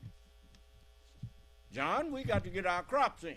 Yes, sir, boss. We got to get our crops in. It wasn't no our crops. It was his crops.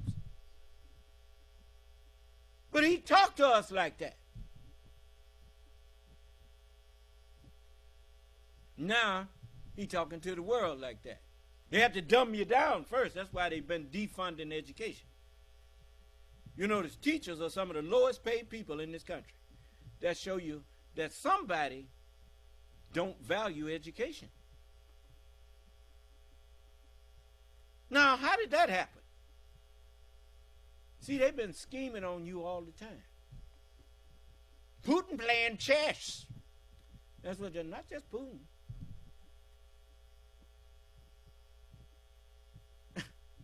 But I warned you. You messing with something that God set up.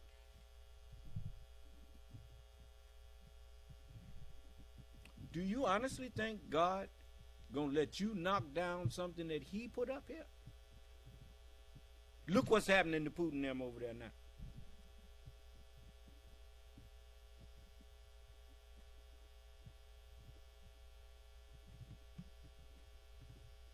all of you who, it's sad that you hate this country when you don't have to. You could have adopted some of the good things that you saw coming from this country and incorporated it into your country and lived just as good. But you choose not to. You don't give a damn about the people that you over. You the government, and you don't care about the people that you governing.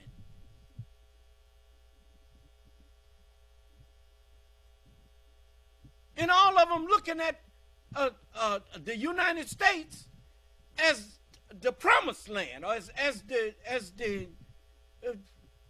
epitome of freedom, even with all of its flaws. It's better than what they got.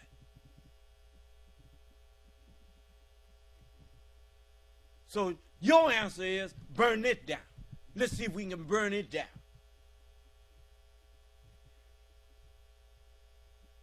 That's your answer? Like Donald Trump. He couldn't live up to other presidents, their standards. He couldn't live up to that. So he decided to pull the standard down. His nasty mouth and his insulting attitude.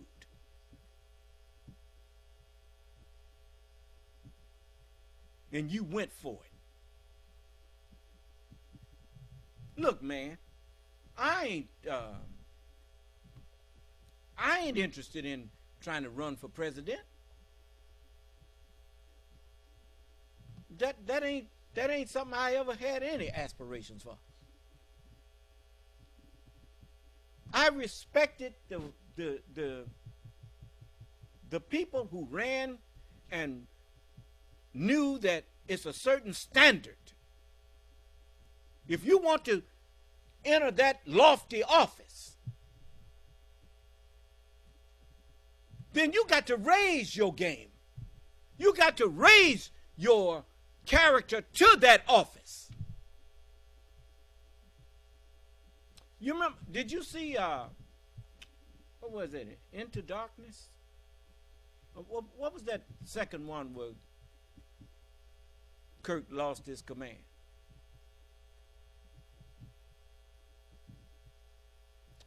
All you Trekkies out there, give me a little help. Yeah, some of y'all don't like Star Trek. Okay, you remember when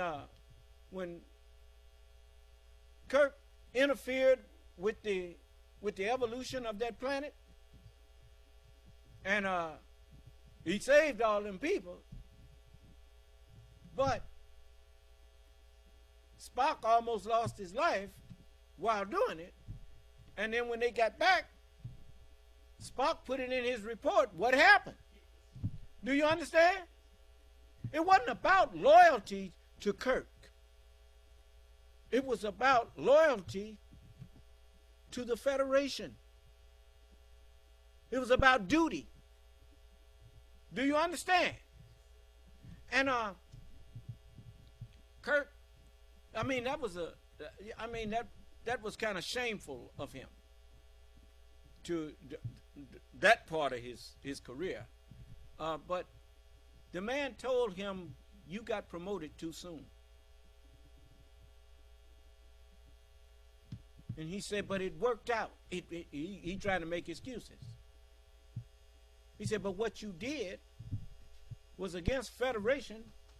Who's stepping on the card? Don't step on that card. It was against Federation policy to interfere with the natural evolution of planets. You don't do it. And he said, you wasn't ready for that chair. You didn't respect the chair. The first thing that man did when he got in office, one of the first things that Donald Trump did when he got in office, was he went back, he broke the word of the United States. See, he didn't understand that the presidency does not change. The man who holds the office changes, but the office does not change. That's what makes the United States a great nation. That changing the person that's in an office does not change the major agreements that the United States has made with other nations.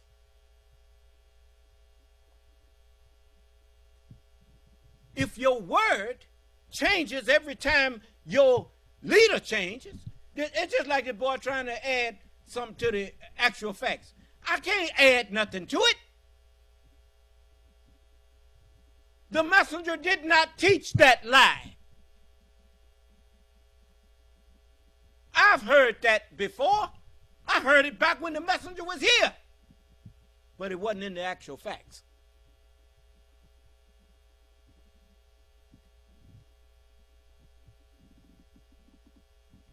So, now here it comes now. Now what if I hadn't been in the nation? Prophet Muhammad said, 3 generations after me will no longer be of me. They done corrupted everything that the man taught. Even naming the religion, Sunni Islam and Shiite Islam. Prophet Muhammad didn't call the religion Sunni or Shiite. It's Islam. Period. You can't even find them words in the Holy Quran. Just like you can't find Christianity in the Bible.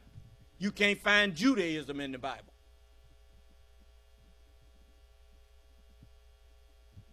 That's why they don't say nothing to me. All your religions ain't nothing but a pile of filthy rags. So,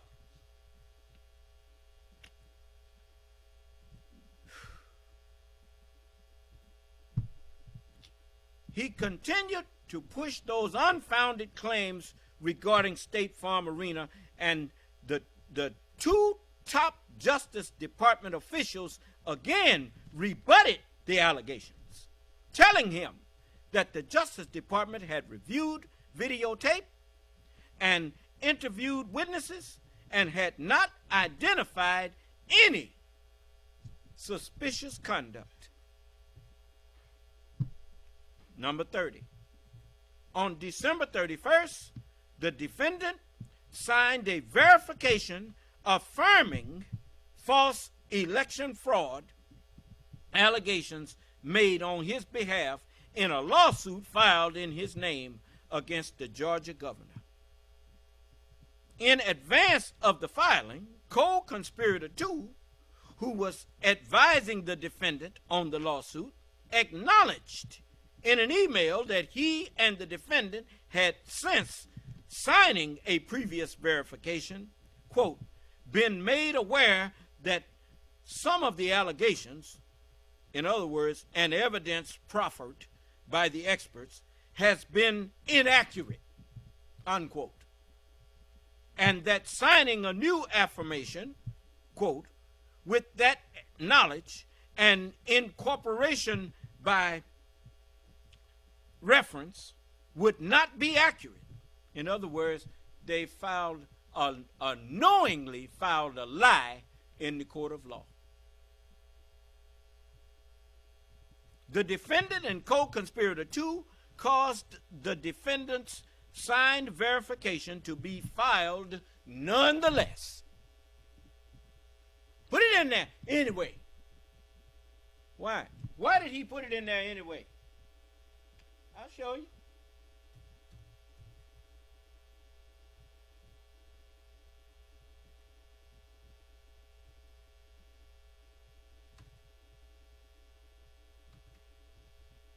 When I read that Donald Trump yesterday took aim at the American justice terrorist from Tuesday, been taken from us. Beautiful lives that have been taken. We'll never ever forget the beautiful attack. Here's Donnie Boy himself. And we'll never, ever forget the beautiful lives that have been taken from us. That was a horrible event, and we have to stop it, and we have to stop it cold. We also have to come up with punishment that's far quicker and far greater than the punishment these animals are getting right now. They'll go through court for years. At the end, there'll be who knows what happens. We need quick justice, and we need strong justice. Much quicker and much stronger than we have right now.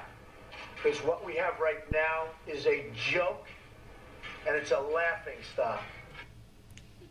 You know why he called it a joke and a laughing stock? It's because that's what he been doing.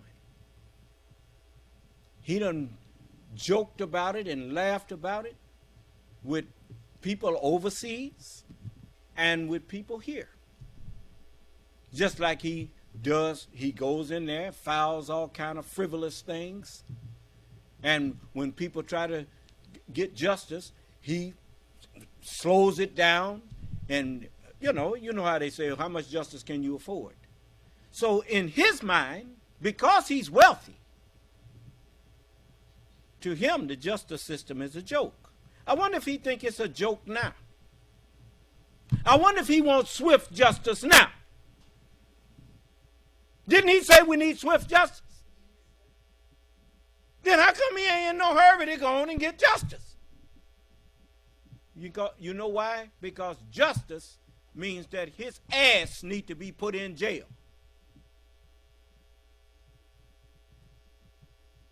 Can't put him in jail, but you can put his ass in there.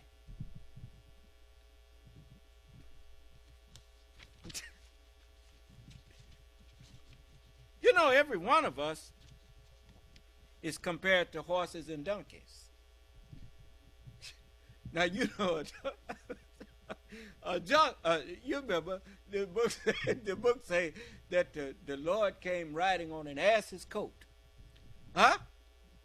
Now, you look at this man, Donald Trump, and you have to bear witness that the man is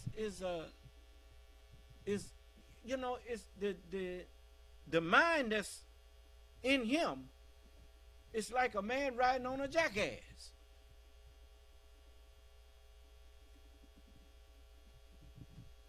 So you can't put a mind in jail, but you can put the one that is riding in jail.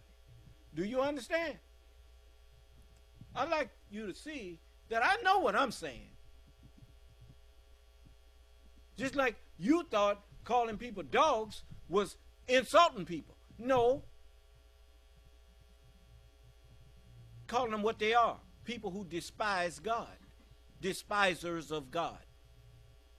No man can serve two masters. Either he will love one and hate the other, or he will cleave to the one and despise the other. These people are cleaving to lies, separating themselves to lies. Newsmax and Fox News. And that's all they watch all day long. They won't watch nothing else. That way they don't have to, like them three monkeys. I ain't gonna hear no evil, I ain't gonna see no evil, and I ain't gonna, what was it? Speak no evil. What? Hear no evil about Donald Trump? Speak no evil about him, and see no evil. Don't care how much evil he do. Monkeys. Yeah. Okay. You get mad at me all you want, but I bet you won't be calling me up with no threats. You might do it once. It's a lot of them done thought they was going to do it, and their head got tight, and they changed their mind. I told you, I'm not here at your mercy. The only one's mercy I'm at is Almighty God's mercy. Everybody else is at my mercy. Now, he gave me the authority to execute judgment because I am the Son of Man. So, So it says,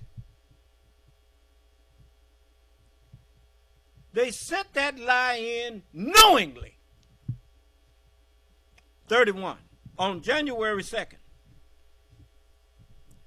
4 days before Congress's certification proceeding, the defendant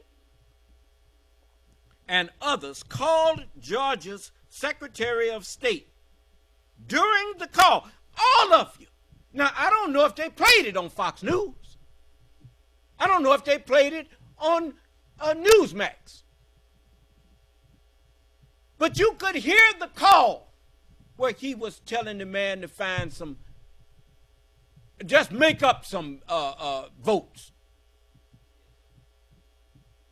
All I need is 11,780 votes. One more than we got. One more than Joe Biden got. Just find me 11,780. Find him 11,780 votes. And now all of you out there making up a lie on the outside are dogs and everyone that loveth and maketh up a lie.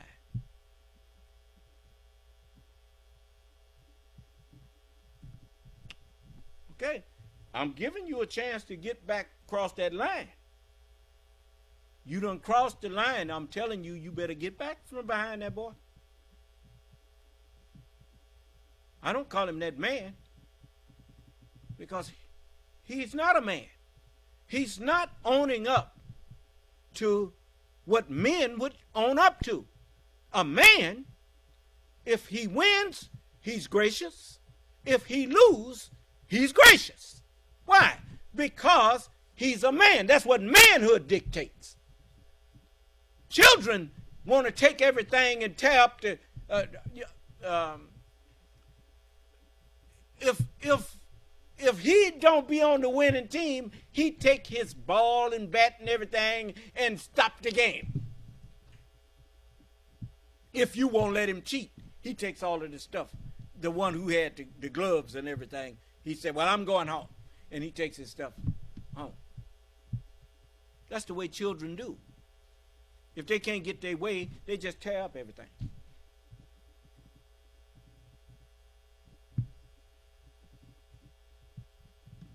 When he was president, he wasn't condemning the Justice Department. He was praising what they was doing, long as they was going along with him. He even had Barr come out there and tell people that he had been exonerated, that it didn't find nothing. The Mueller report didn't find nothing.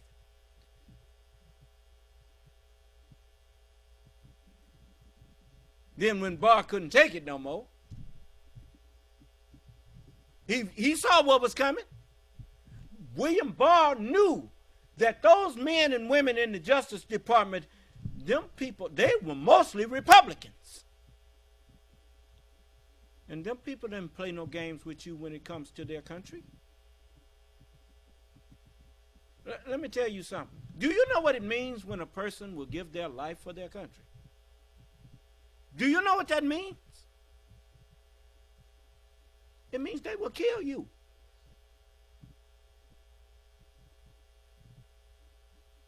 A patriot will kill you over his country.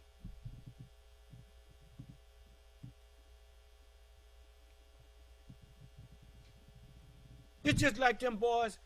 If you think that the Washington, the Capitol Police, that the murder of Officer Sicknick have been forgotten, you are gravely mistaken. Why you think the police down in Florida and different places didn't put up no bunch of barricades or nothing?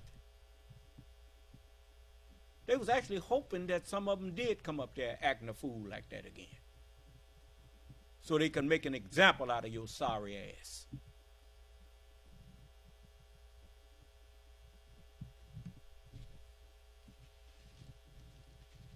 Ain't enough for you to lie. Then you want to go up there acting all indignant with some unrighteous indignation when you knew that was a lie. You didn't have no evidence of no fraud.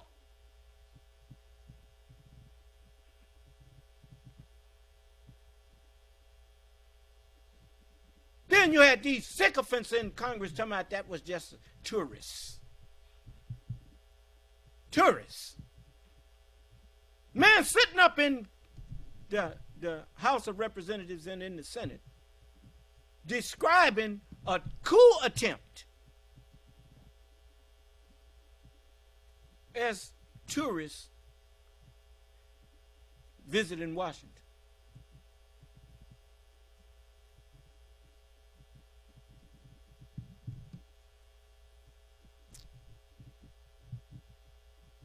But you know, there's records of cell phone texts and all of that kind of stuff.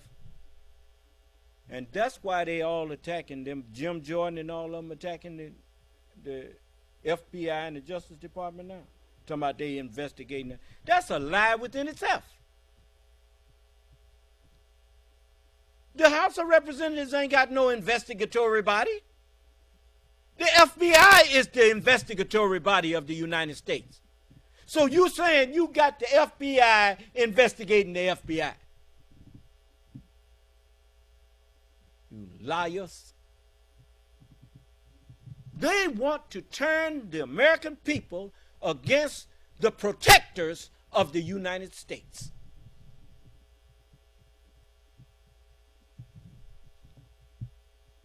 Because they've been secretly playing chess. So they say. Putting their people in positions to take over the government without the people in the United States realizing that it's been done. Wake up, man. And deal with them. You got to make an example out of these people so that whoever decides they might want to try it again, they'll think not once, not twice, but they'll think 5 or 10 times before they try that.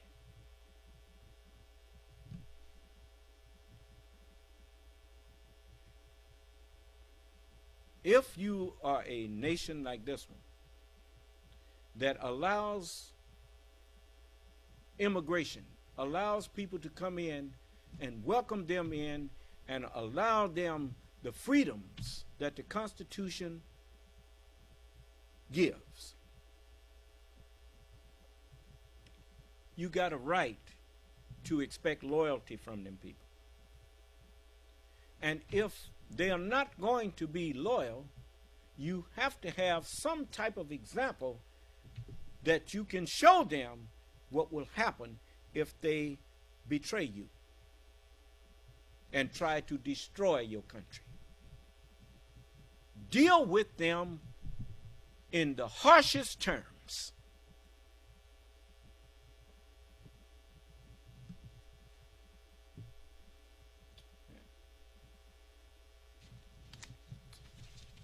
Anybody disagree with me on that? What's wrong? You do all that fat mouthing on Fox News.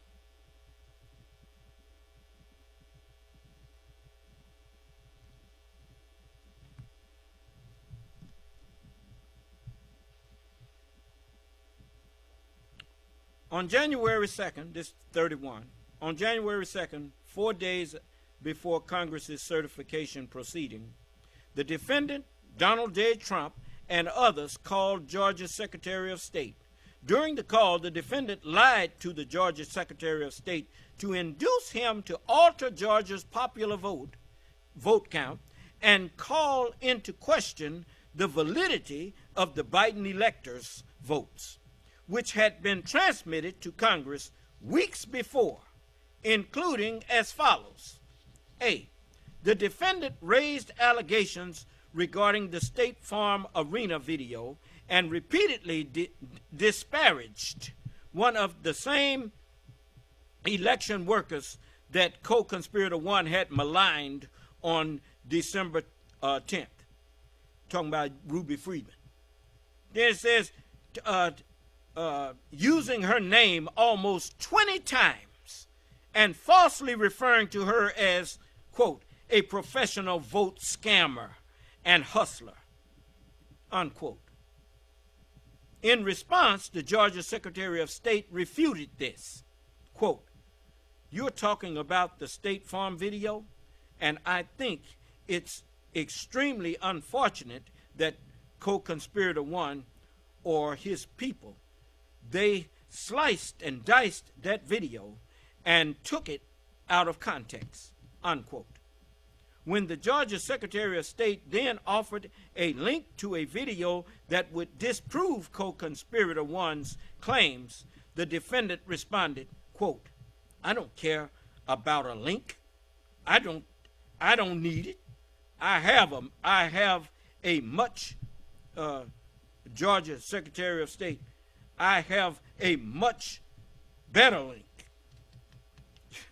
Ain't that something? And he told Mr. Raffensperger, I don't care about no link. I got a much better link, Raffensperger. Huh? Okay, that's up to page 23. Page 15, rather.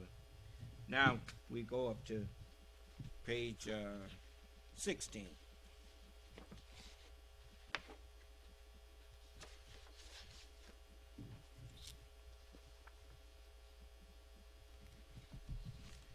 B. The defendant asked about rumors that paper ballots cast in the election were being destroyed, and the Georgia Secretary of State's counsel explained to him that the claim had been investigated and was not true. C. The defendant claimed that 5,000 dead people voted in Georgia, causing the Georgia Secretary of State to respond, quote, well, Mr. President, the challenge that you have is the data you have is wrong. The actual number were 2. 2 people that were dead that voted. And so your information's wrong. That was 2. D.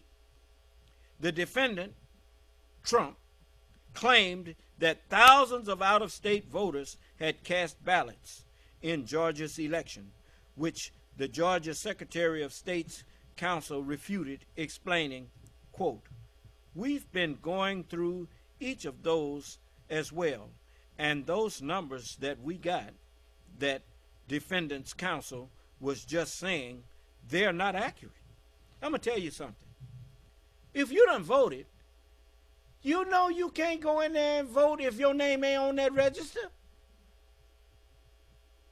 Huh? I mean, that's just outlandish lies. It says, everyone we've been through are people that lived in Georgia, moved to a different state, but then moved back to Georgia legitimately. They moved back in years ago. This was not like something just before the election. It says E. In response to multiple other of the defendant's allegations, Georgia Secretary of State's counsel told the defendant, Donald J. Trump, that the Georgia Bureau of Investigation was examining all such claims and finding no merit to them. F. The defendant said that he needed to, quote, unquote, find 11,780 votes, and insinuated that the Georgia Secretary of State and his counsel could be subject to criminal prosecution if they failed to find election fraud as he demanded, stating, quote, "And you are going to find that they are, which is totally illegal. It's more illegal for you than it is for them because you know what they did and you're not reporting it. That's a criminal, that's a criminal offense. And you can't let that happen. That's a big risk to you and to the Georgia Secretary of State's counsel, your lawyer," unquote. 32. The next day, on January 3rd, the defendant falsely claimed that the Georgia Secretary of State had not addressed the defendant's allegations, publicly stating that the Georgia Secretary of State, quote, "was unwilling or unable to answer questions such as the ballots under table, scam, ballot destruction, out-of-state voters, dead voters, and more. He has no clue." Went right out there and told that lie after he had talked to the Secretary of State. You could go there and listen to the conversation. So it's not like these people that support him think that he's telling them the truth. No, they don't.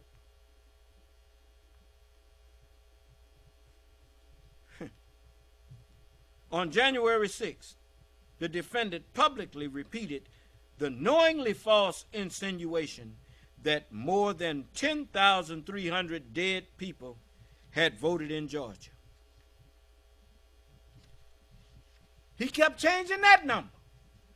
It went from 5,000, now it's 10,300.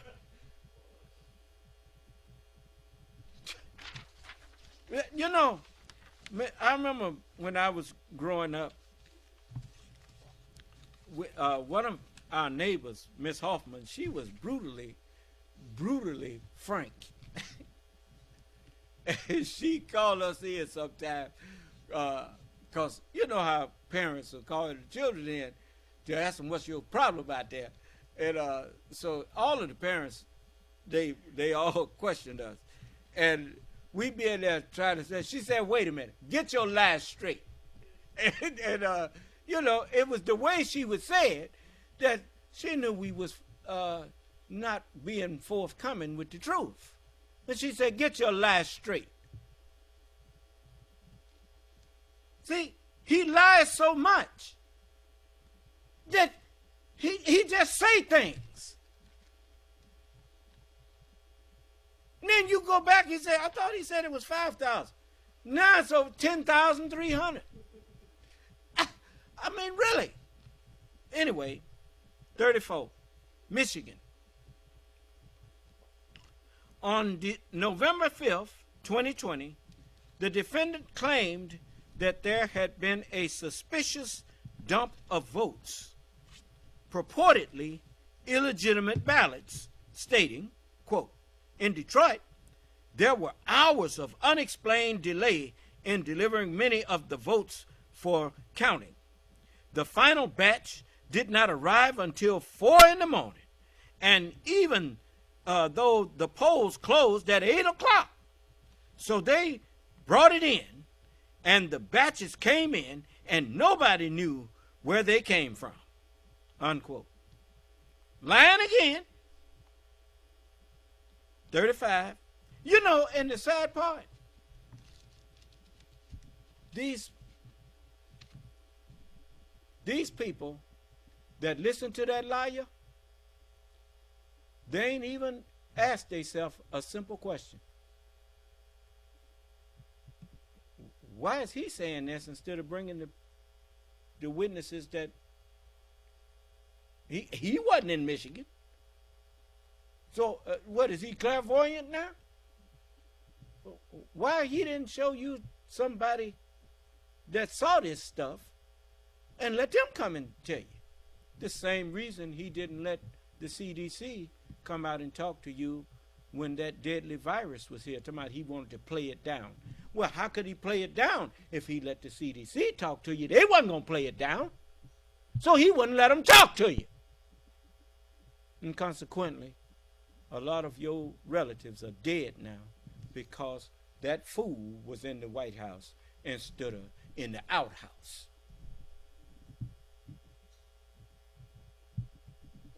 He never was president of the United States.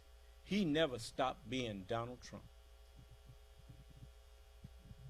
He just Donald Trumped his way on up there, and he was Donald Trump the whole time he was in that office. He never was Mr. President. And you notice, every time something went wrong, he tells that so-and-so did that. He even tried to blame General Milley for bringing him, according to them, what would happen if it was plans to attack Iran, because he had broken the deal with Iran.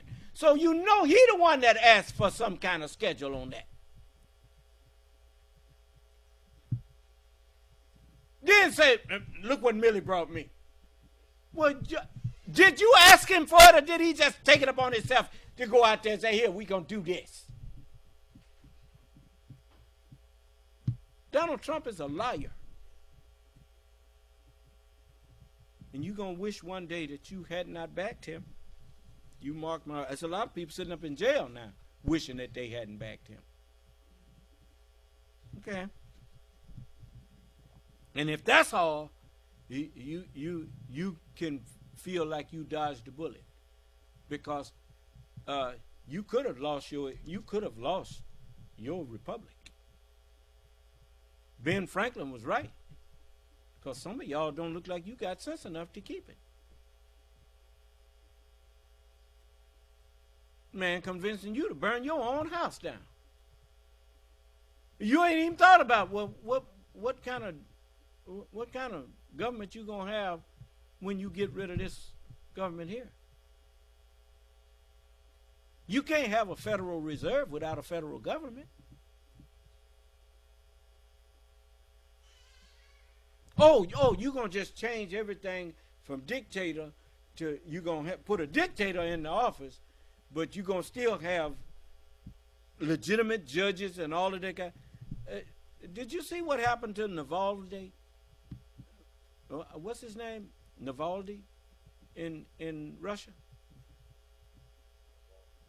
He was running against Putin. Now he's sitting up in jail on trumped up charges.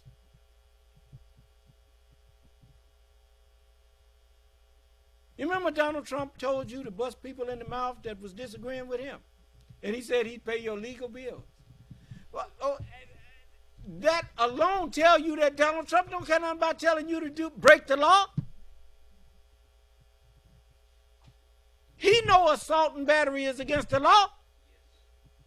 He said, I'll pay you your bill. Bust him in the mouth, bust him in the mouth. And you want a man like that for president? Mike Pence kissed his behind from the day he entered into that office to the day he left. And the minute Mike Pence decided that, no, I can't go against the Constitution no more than I done did. I mean, really. What did he tell me? You ain't my friend no more. I didn't hear you. That's his way of showing you how much you mean to him.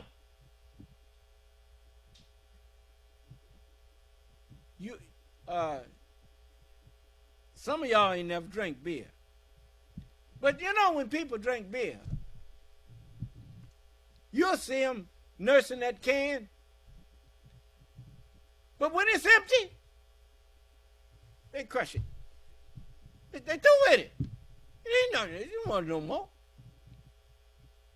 When he finished with you, he gonna crush you. You mark my words. Yeah. If you don't take this lesson, you're going to be the lesson. So, now, are we still on Truth Social? Yes, sir. You sure? Yes, sir.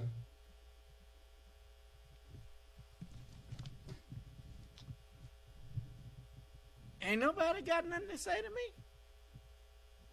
No, sir. All right. It says 35, on November 20th, 3 days before Michigan's governor signed a certificate of ascertainment notifying the federal government that, based on the popular vote, Biden's electors were to represent Michigan's voters. The defendant held a meeting in the Oval Office with the Speaker of the Michigan House of Representatives and the Majority Leader of the Michigan Senate. In the meeting, the defendant, Donald J. Trump, raised his false claim, among others, of an illegitimate vote dump in Detroit. In response, the Michigan State Majority Leader told the defendant that he had lost Michigan not because of fraud, but because the defendant had underperformed with certain voter populations in the state. Upon leaving their meeting, the Michigan House Speaker and Michigan State Majority Leader issued a statement reiterating this. And the state statement is as follows. The Senate and House Oversight Committee are actively engaged in a thorough review of Michigan's elections process, and we have faith in the committee process to provide greater transparency and accountability to our citizens. We have not yet been made aware of any information that would change the outcome of the election in Michigan, and as legislative leaders, we will follow the law and follow the normal process regarding Michigan's electors, just as we have said throughout this election. 36. On December 1st, the defendant raised his Michigan vote dump claim with the Attorney General, who responded that what had occurred in Michigan had been the normal vote counting process, and that there was no indication of fraud in Detroit. 37. Despite this, the next day, Donald J. Trump made a knowingly false statement that in Michigan, quote, at 6:31 in the morning, at 6:31, that makes the lie more palpable, as though he's really watching some clock. At 6:31 in the morning, a vote dump of 149,772 votes came in unexpectedly. We were winning by a lot. That batch was received in horror. Nobody knows anything about it. It's corrupt. Detroit is corrupt. I have a lot of friends in Detroit. They know it. But Detroit is totally corrupt. Unquote. 38. On December 4th, co-conspirator 1 sent a text message to the Michigan House Speaker reiterating his unsupported claim of election fraud and attempting to get the Michigan House Speaker to assist in reversing the ascertainment of the legitimate Biden electors, stating, quote, looks like Georgia may well hold some factual hearings and change the certification under Article 2.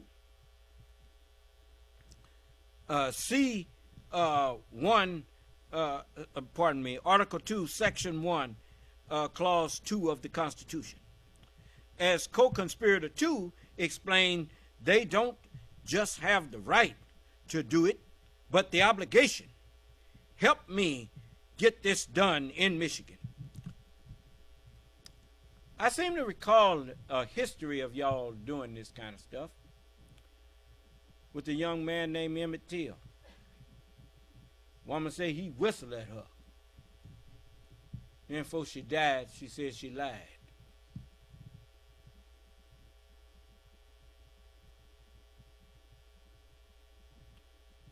You use a lie just like what they did to Jesus. They went and found 2 false witnesses. I didn't hear you. They found them some witnesses. It took them some time, but they went and found 2 false witnesses. And then they charged him. You understand? Okay. So you got a history of bearing false witness. And now you see this. So you want a head that will lie just as quick as you who are of his body. On the outside are dogs. Outlaws are dogs. Sinners who hate God. If you hate the truth, you hate God. For the truth is what grants us dominion. You see how the truth granted me dominion in here now?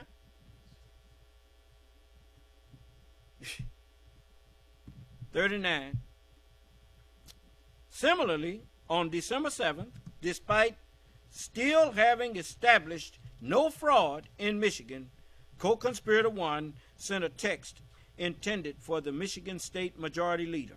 Quote, so I need you to pass a joint resolution from the Michigan legislature that states that the election is in dispute. There's an ongoing investigation by the legislature, and the electors sent by Governor Whitmer are not the official electors of the state of Michigan and do not fall within the safe harbor deadline of December 8th under Michigan law. The governor is the one that have to sign the thing to make them legitimate. The governor had already sent that. In other words, just push the governor out the way and do what we want you to do. Okay. 40.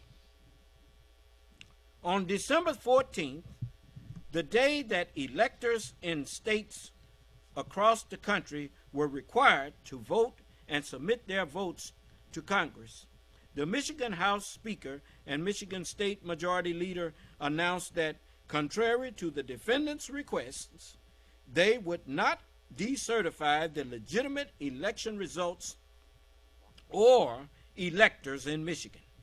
The Michigan Senate Majority Leader's public statement included, quote, we have not received evidence of fraud on a scale that would change the outcome of the election in Michigan, unquote. The Michigan House Speaker's public statement read in part, we've diligently examined these reports of fraud to the best of our ability. I fought hard for President Trump. Nobody wanted him to win more than me. I think he's done an incredible job, but I love our republic too. I can't fathom risking our norms, traditions, and institutions to pass a resolution retroactively changing the electors for Trump, simply because some think there may have been enough widespread fraud to give him the win. That's unprecedented for good reason, and that's why there is not enough support in the House to cast a new slate of electors. I fear we'd lose our country forever. This truly would bring mutually assured destruction for every future election in regards to the Electoral College. And I can't stand for that. I won't. Powerful statement. 41. On January 6th, 2021, the defendant, Donald J. Trump, publicly repeated his knowingly false claim regarding an illicit dump of more than 100,000 ballots in Detroit. Now, this is the smoking gun evidence against this man. The man tried to destroy the republic. He was president of the United States and incited people to march up to the Capitol and told them to fight like hell. And tried to make the Secret Service take him there.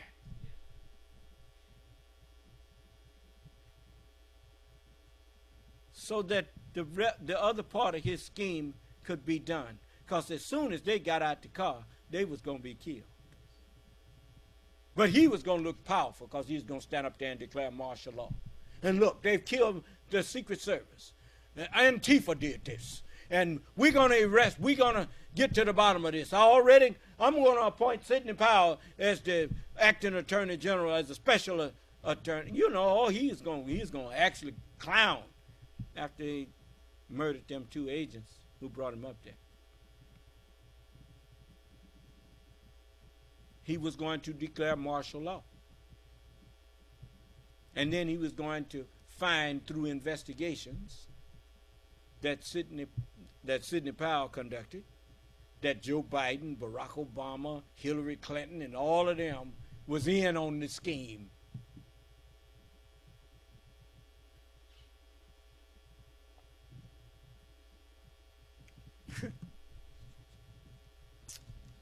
The best laid plans of mice and wannabe men. Pennsylvania, 42. On November 11th, 2020, the defendant publicly maligned a Philadelphia city commissioner for stating on the news that there was no evidence of widespread fraud in Philadelphia. As a result, the Philadelphia city commissioner and his family received death threats. You know, that's why I told you, a coward cannot possess anything and keep it.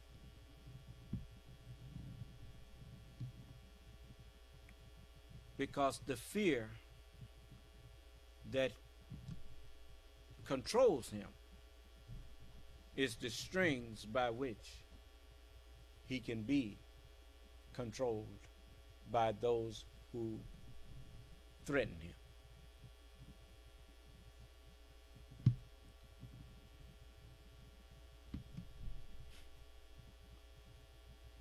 That's why Ben Franklin said, we've bequeathed you a republic, madam, if you can keep it.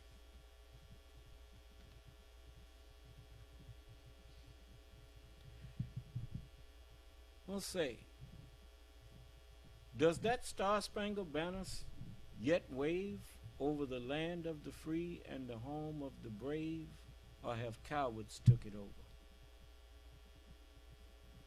Man incited insurrection.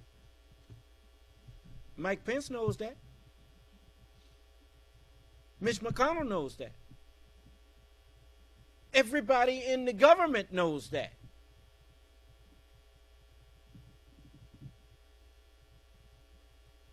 Why they don't say it? The fear of man bringeth a snare. What are they afraid of? Oh, did you take the money? Did you agree to be complicit? Oh, just declare that there was inconsistencies in the election, and leave the rest to me and the Republicans in Congress, in the Senate. That's what he told them. And I'm paraphrasing it. That's what he said. Leave the rest to me and the Republicans in the Congress.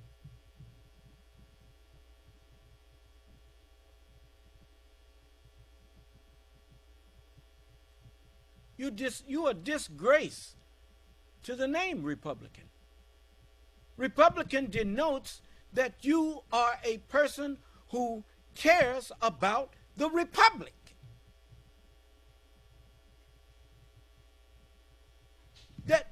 That's the name of this country. A democratic republic. The Democrats, the Republicans. And both are patriotic names.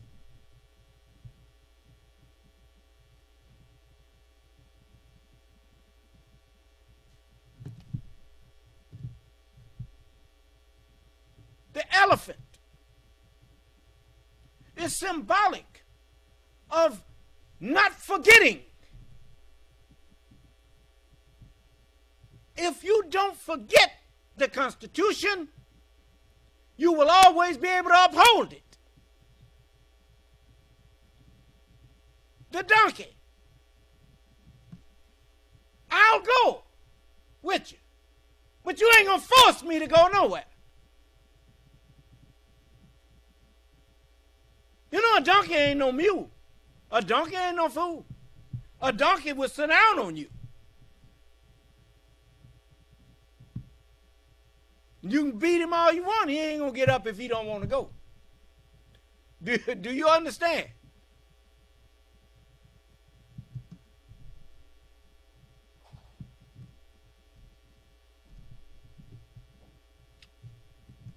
Man, y'all don't. You got all these symbols and all of this stuff. You don't know what this stuff is about. You just out here.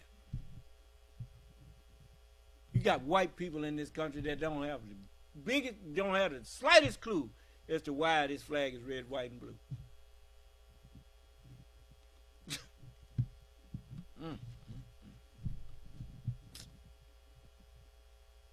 By one man, sin entered into the world, and death by sin. That's why the stars are in the blue background. Because America it has the cutting edge knowledge that it dispensed to the world on the natural creation. The gunpowder, the Chinese had gunpowder before them. But they knew how to do more with it than the Chinese was doing with it. They had the wisdom. Because they were destined to be the ruler. They had to take dominion over every creeping thing. And they did that.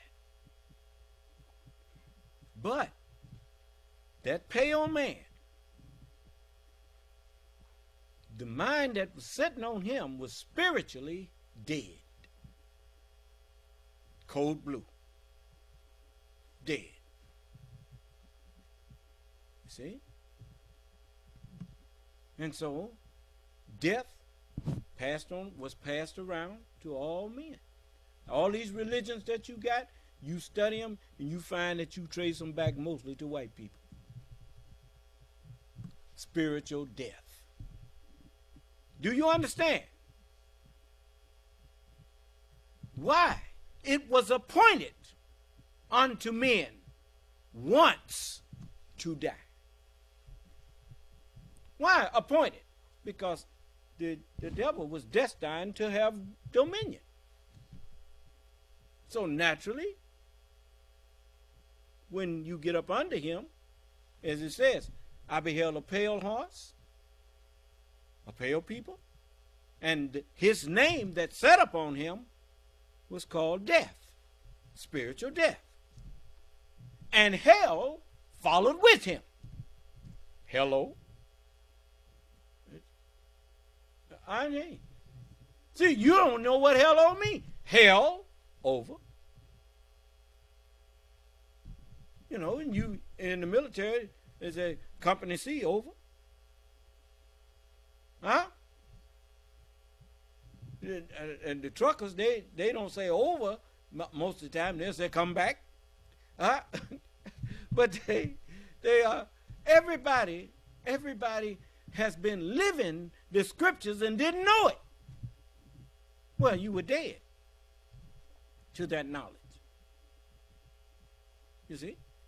That's why his states are in death, in darkness. Spiritual darkness. Not natural darkness, spiritual darkness. That's why you got all this technology and you wicked and crooked as a dog's hind leg. With all this great technology you have, how do you use it? To corrupt people. You don't use it to enlighten. You use it to deceive. What is Newsmax doing with this great instrument, the internet and the television and the power of the air, the prince of the power of the air? He uses it to lie to you. And you just soaking it up, lapping it up like a hog lapping up slop.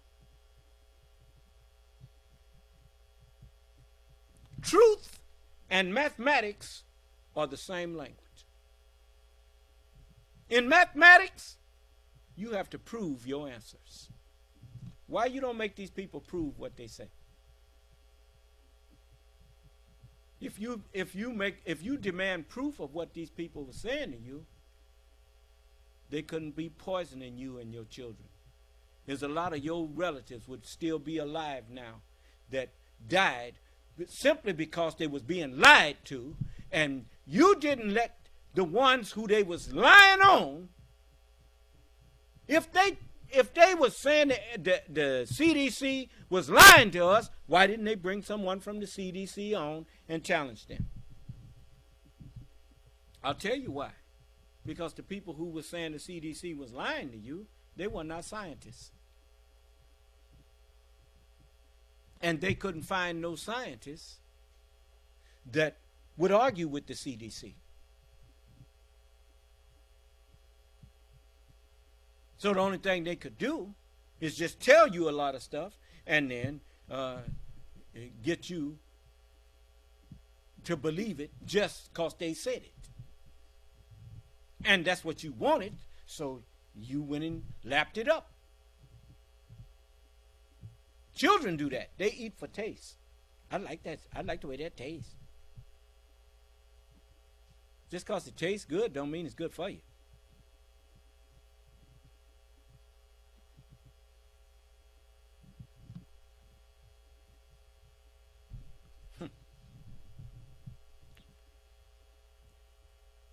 $42.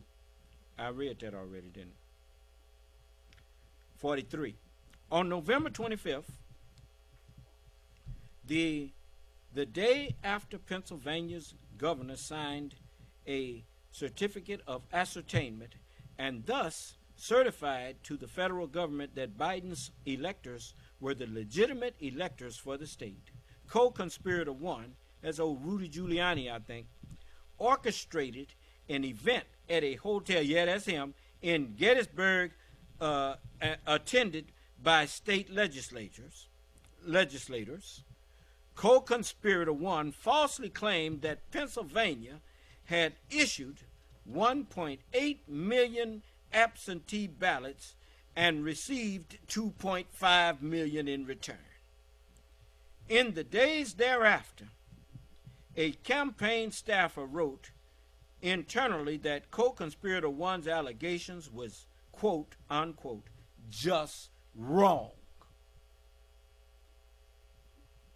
And, quote, there's no way to defend it, unquote.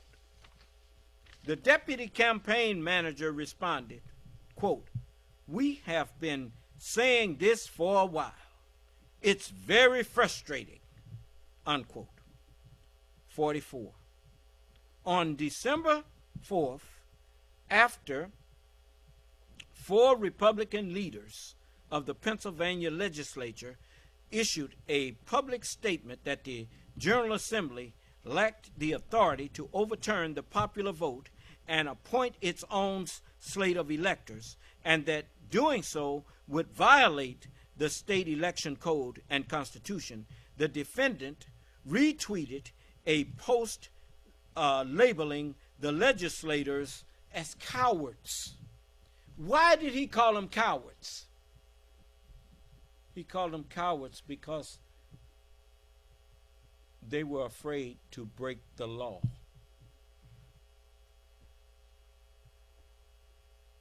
Law-abiding people always are afraid to break the law. That's not cowardice. That's called honesty. He told Pence, when Pence finally refused, he said, "You too honest." Told him he was too honest. Meaning what? You need to be more dishonest like me. That's what he was saying. Just jump on the train with me and lie to the people. They ain't about nothing, no way. I told you I could go out there on Fifth Avenue and shoot somebody. These fools would not stop supporting me. They deserve whatever we do to them. You know, a con man always, he got a conscience, but he knows how to nullify that conscience. He says, you deserve what he's doing to you. Well, if you deserve it, he ain't got to feel bad about it. So, he said, that's the way you do it in war. You convince yourself that you're not killing a human being, you killing a gook, you killing a Jerry, you killing anything, an animal. You notice Donald Trump, he's the first president I ever heard refer, in my lifetime, refer to defendants that were accused of something as animals. Presidents don't talk like that. That office is above that. You can't do that. That person votes. That person has the right to vote. That person has the right to be considered. Since you are the chief of upholding the Constitution, you should know that that person is a human being that has rights given to him by the Constitution as long as they are under the jurisdiction of the United States. You cannot refer to him as an animal, not as president. He's innocent until proven guilty in a court of law. Do you understand? Richard Nixon had to come back and apologize for talking about Charles Manson was guilty. He said, I was wrong. I didn't have no business doing that. This man don't care nothing about law. He called them cowards for not breaking the law for him. And you sitting up there talking about you support him? Okay, coward. You the coward. You don't stand for nothing.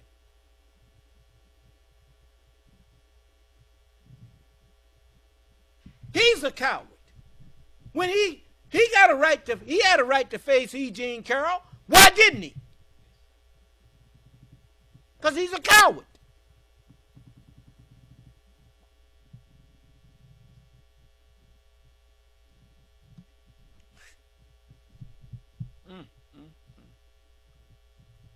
He ain't going to face Stormy Daniels. He's a coward.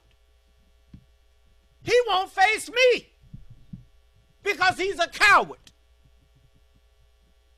I'd pay him $5,000 an hour if he'd come in here and face me. It ain't talking about come in here and go to rambling. No, Answer my questions, and I'll prove to the people that you ain't nothing but a coward and a liar.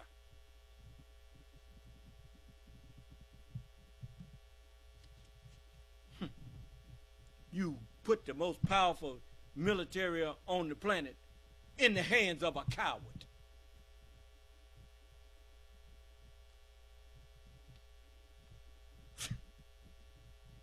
After he called military personnel suckers. His sons ain't never been in the military. Both of Joe Biden's sons served in the military.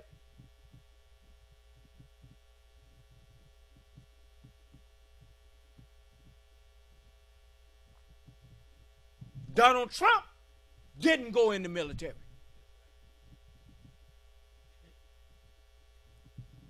And what did he do? I just proved that he didn't never go in the military. I ain't never seen no officer, I never seen no serviceman hug a flag.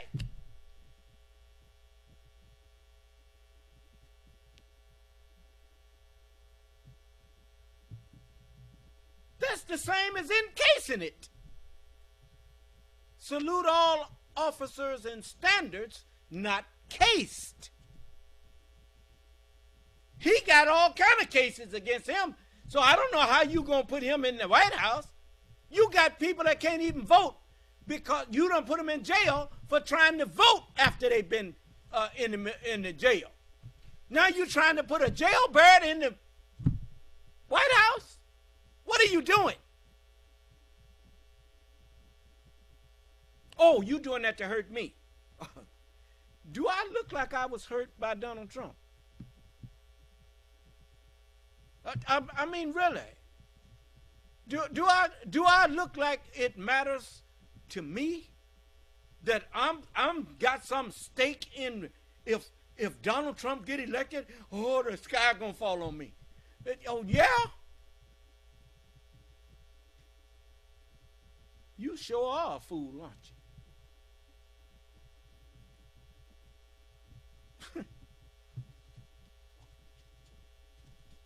I told you.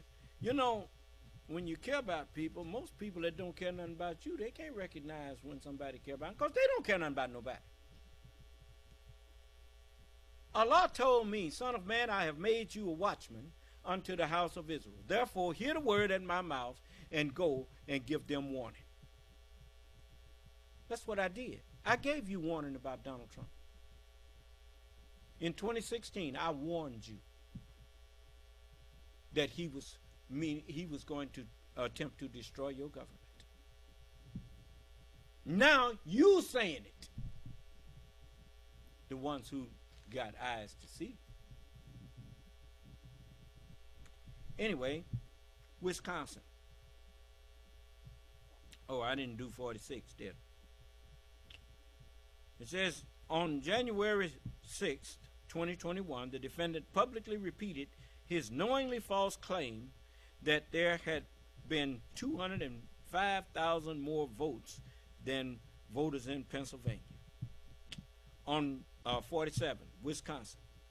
On November 29th, 2020, a recount in Wisconsin that the defendant's campaign had petitioned and paid for did not change the election result, and in fact increased the defendant's margin of defeat.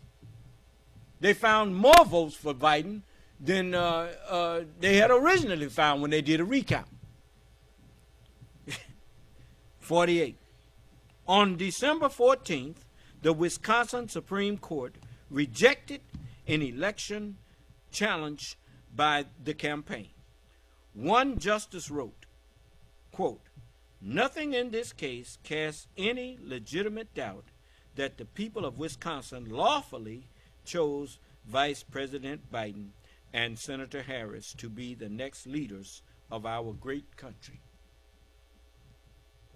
Yeah, you know, just saying that, of our great country, shows you that ain't none of them people that really sincere buying into this, talking about make America great again. America was already great.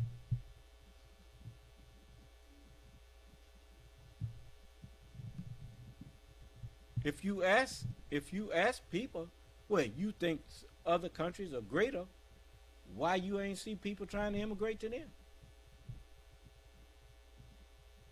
This country's trying to put barbed wire in the river and everything to keep people out.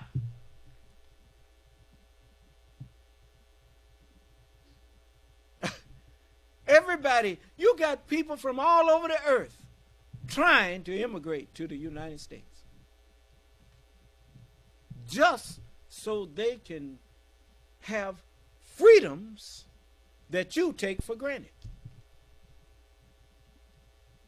and are about to give away. You're some stupid people. And you know what they say about stupid people and their valuables. Okay. On December 14th, the Wisconsin Supreme Court rejected, 49. On December 21st, as a result of the state Supreme Court's decision, the Wisconsin governor, who had signed a certificate of ascertainment on November 30th, identifying Biden's electors as the state's legitimate electors, signed a certificate of final determination in which he recognized that the state Supreme Court had resolved a controversy regarding the appointment of Biden's electors and confirmed that Biden had received the highest number of votes in the state and that his electors were the state's legitimate electors. 50. That same day, in response to the court decision that had prompted the Wisconsin governor to sign a certificate of final determination, the defendant, Donald J. Trump, issued a tweet repeating his knowingly false claim of election fraud and demanding that the Wisconsin legislature overturn the election results that had led to the ascertainment of Biden's electors as the legitimate electors. Man, study sowing dissension, or attempting to. Ignore the governor. Kick it back.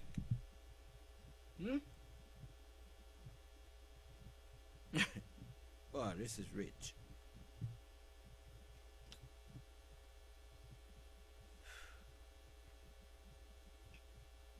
'51.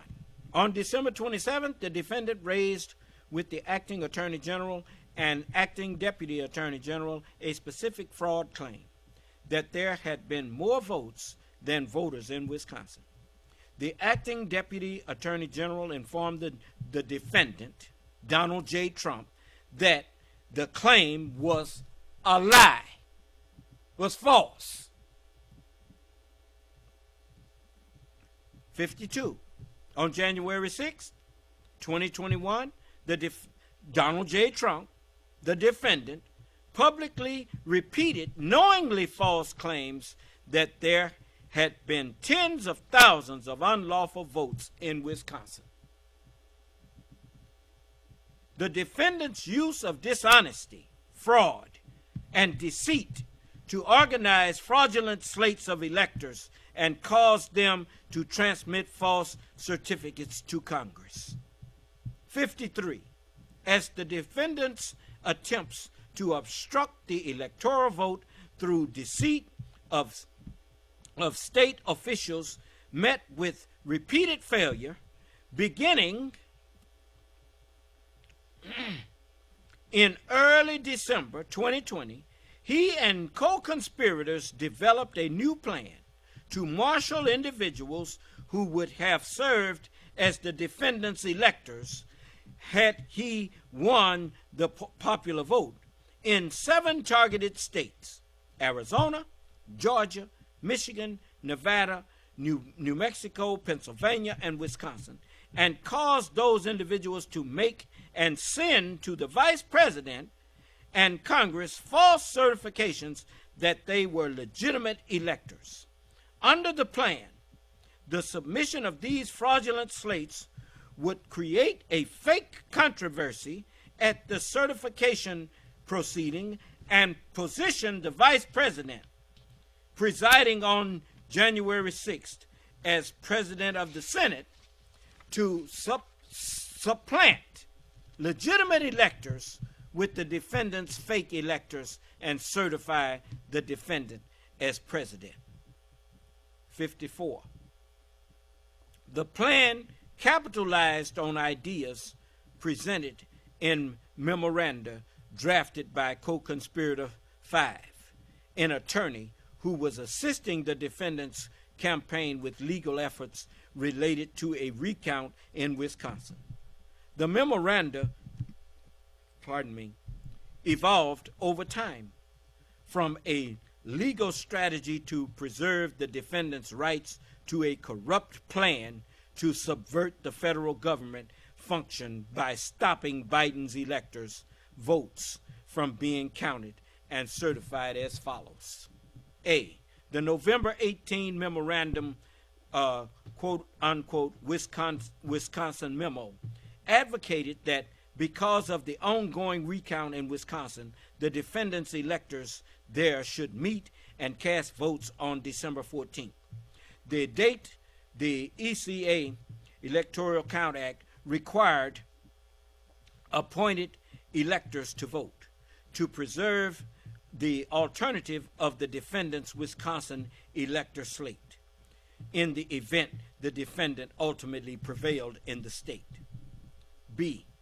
The December 6 memorandum, quote-unquote, fraudulent elector memo, marked a sharp departure from co-conspirator 5's Wisconsin memo, advocating that the alternate electors originally conceived of to preserve rights in Wisconsin instead be used in a number of states as fraudulent electors to prevent Biden from receiving the 270 electoral votes necessary to secure the presidency on January 6th. The fraudulent elector memo suggested that the defendant's electors in 6 purportedly quote-unquote contested states, Arizona, Georgia, Michigan, Nevada, Pennsylvania, and Wisconsin, should meet and mimic as best as possible the actions of the legitimate Biden electors, and that on January 6th, the vice president should open and count the fraudulent votes, setting up a fake controversy that would derail the proper certification of Biden as president-elect. In other words, they obstructed an official proceeding, attempting to obstruct it, planning a conspiracy to obstruct. C. The December 9 memorandum, quote-unquote, fraudulent electors' instructions, consisted of co-conspirator 5's instructions on how fraudulent electors could mimic legitimate electors in Arizona, Georgia, Michigan, Nevada, Pennsylvania, and Wisconsin.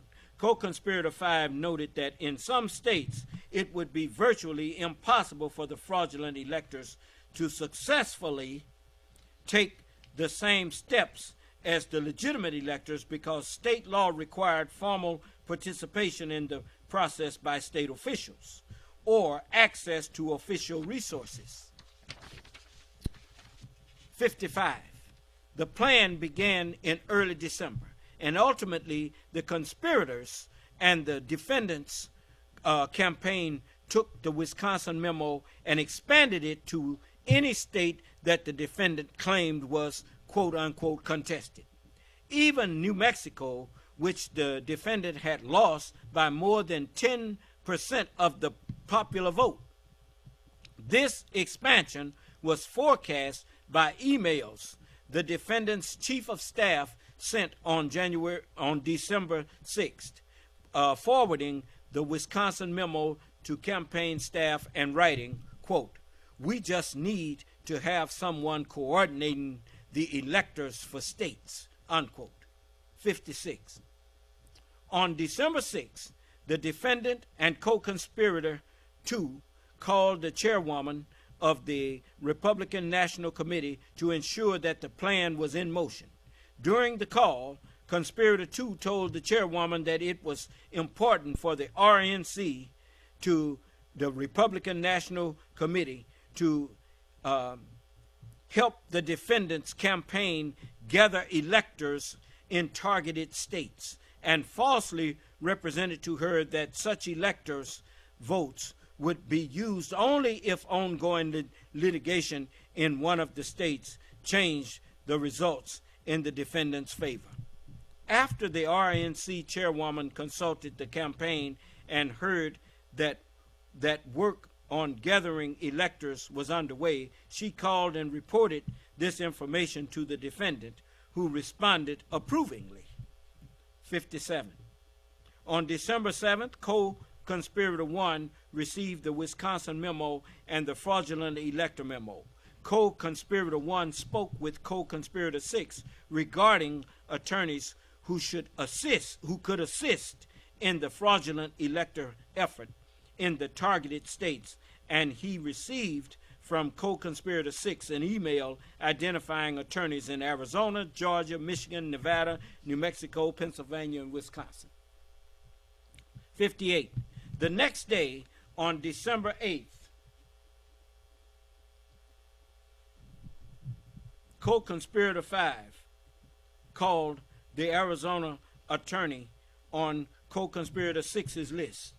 In an email after the call, the Arizona attorney recounted his conversation with co-conspirator 5 as follows. I just talked to the gentleman who did that memo, co-conspirator 5. His idea is basically that all of us, Georgia, Wisconsin, Arizona, Pennsylvania, etc., have our electors send in their votes, even though the votes aren't legal under federal law, because they're not signed by the governor. So that members of Congress can fight about whether they should be counted on January 6th. Now they put that in writing.